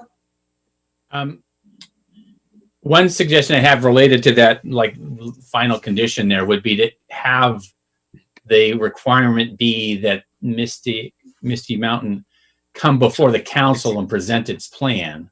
So it's a little bit beyond the ordinance, but it's basically saying we could refer to the ordinance and say they have to come back to us to present their plan. That I think that would be a little bit more teeth to it. So I think that's one of the things I would suggest on that. I actually also want to second Councilor O'Malley's motion related to having that the special permit remains only in effect as long as there is a community host agreement in effect. So, I mean, that they're going to have a 5-year host agreement, but there is a question right now under the law, what happens at the end of 5 years. So that's just a backstop if the law is not changed, so that we will have some leverage come the end of the community host agreement to continue that. So, I would kind of second that motion to say that the special permit is valid so long as there's a community host agreement in place. So, thank you. Great, thank you. Councilor Condon? Thank you, Madam President. I've been here long enough to know I'm a pretty good counter, so I know I'm on the short end of this one. But I'd only ask my fellow councilors to make sure, no matter what happens these next 2 weeks, that you think about limiting the number of these places that are going to be in the city of Malden. We can do that simply by putting it on the ballot and doing a good job getting people to agree to limit it. And if we can limit it, then I think we're doing something good for our community. Thank you. Thank you. Okay, so as far as the 5 year, before we vote on the amendments for the host agreements, not for the for the 5-year host agreement, I would like to ask Ron Hogan to weigh in on this, because it was my impression that this business couldn't operate in the city of Malden without a community host agreement. So Council President, this was something that was discussed when the ordinance was being developed, this same concern that Council Winslow brought up. And so Section F of the ordinance that contains the annual license renewal process calls for the fact that the license cannot be renewed unless they have an active host community agreement with the city. If the agreement is set to expire during the year, then they have to renew it prior to getting an active license for the following year. So even if it was going to expire, 11 months in, that they would not be able to renew their license without having updated and renewed a host community agreement. So I think this was already covered, and I think it's covered well within that ordinance. Great, thank you. And on behalf of the chair, I am in full support of this. I've been following this process along since the very beginning. I think I'm one of the only councilors that went to just about every interview that we had in the city for cannabis, mainly because a lot of the applicants, I think the 5 out of 8 applicants were actually in Ward 8. So I wanted to know what this process was all about. I have full faith in Councilor Crowe to execute, along with our mayor, Gary Christensen, a community host agreement that involves all the amendments that everyone has suggested here this evening. You have traffic, you have Malden overcoming addiction. Those items that you are trying to make amendments to the conditions are all part of the community host agreement. They should not be, we shouldn't even be discussing them right now in the special permit process. The special permit process is actually whether or not we feel that this location is a good location. And we should all feel this location is a good location because we made the zoning for this particular ordinance. And we're not going to pass this location. We should probably go back and visit all of this particular cannabis, these special permits, because no matter where we go and who comes before us, there seems to be issues. So I would like to hopefully vote on Councilor Crowe's motion without any amendments and give her the respect of digging into the community host agreement and getting all of this squared away. You know, 6 months, we've waited 6 months. I don't think tabling anything is going to help. I'm sure that Mr. Gaff and his crew can get all the traffic information that we need while they're waiting. The next step is the community host agreement, and then it goes to the state. There's still months out, and I'm sure that Mr. Gaff will do whatever it is that he needs in order to get this location to the way that we see fit. So, anybody have any other questions or any comments, or can we finally vote? Move the question. Move the question. Councilor O'Malley, do you have your hand up again? I just wanted to confirm that you would call the motion that was seconded that I made for the 18th condition. You don't want to withdraw that after what I just stated? No, I think that state law can supersede our local ordinances, and we have more protection by putting it as a condition of our special permit. Okay. Okay, so clerk, are you ready? Who seconded that? Council Winslow. Councilor Winslow. Okay. So on Councilor O'Malley's motion to amend adding the 18th for the 5-year host agreement, seconded by Councilor Winslow, the clerk will call the roll. Anderson. Anderson. You're muted, Councilor Anderson. Anderson, yes. Kamel. Kamel, yes. Condon. No. Crow. Yes. DeMaria. Yes. Linehan. Linehan, yes. Murphy. Murphy, yes. O'Malley. O'Malley, yes. Spatafora. Therefore, yes. Winslow. Winslow, yes. Sika. Sika, no. Carries 9-2.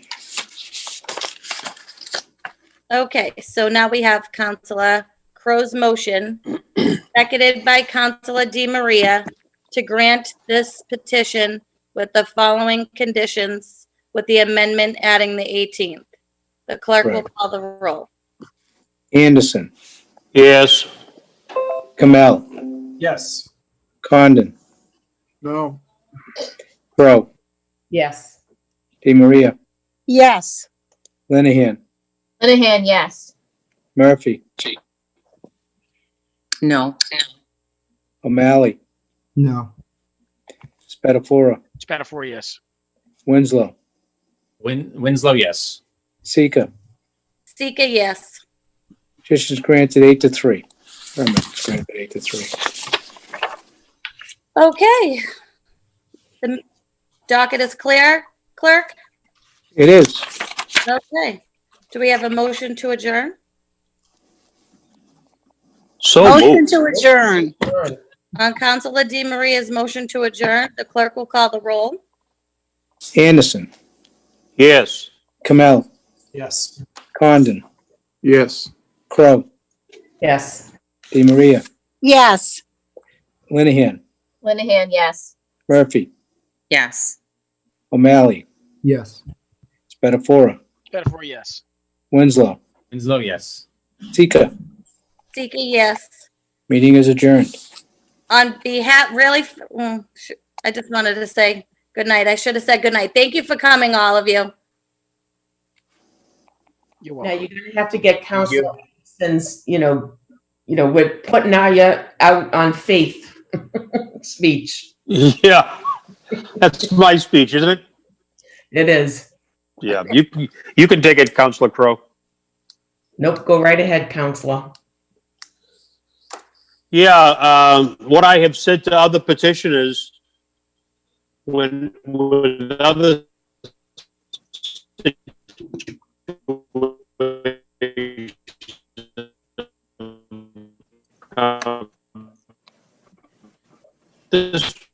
Okay. Not as in questionable All right. Well, petition for us to grant. Spelled on faith. Councilor Murphy's here. Councilor Murphy's here. Can't do it. So- Someone- Councilor Anderson, are you there? Can you, because otherwise I can do the Go speech. ahead, Counselor Murphy. All right, Council Anderson is a little bit, having a little bit of difficulty here. So we have both chaired the license committee as chair and vice chair. And I guess what they're asking is kind of like to go out on faith. We are trusting you to bring everything you've said to the table.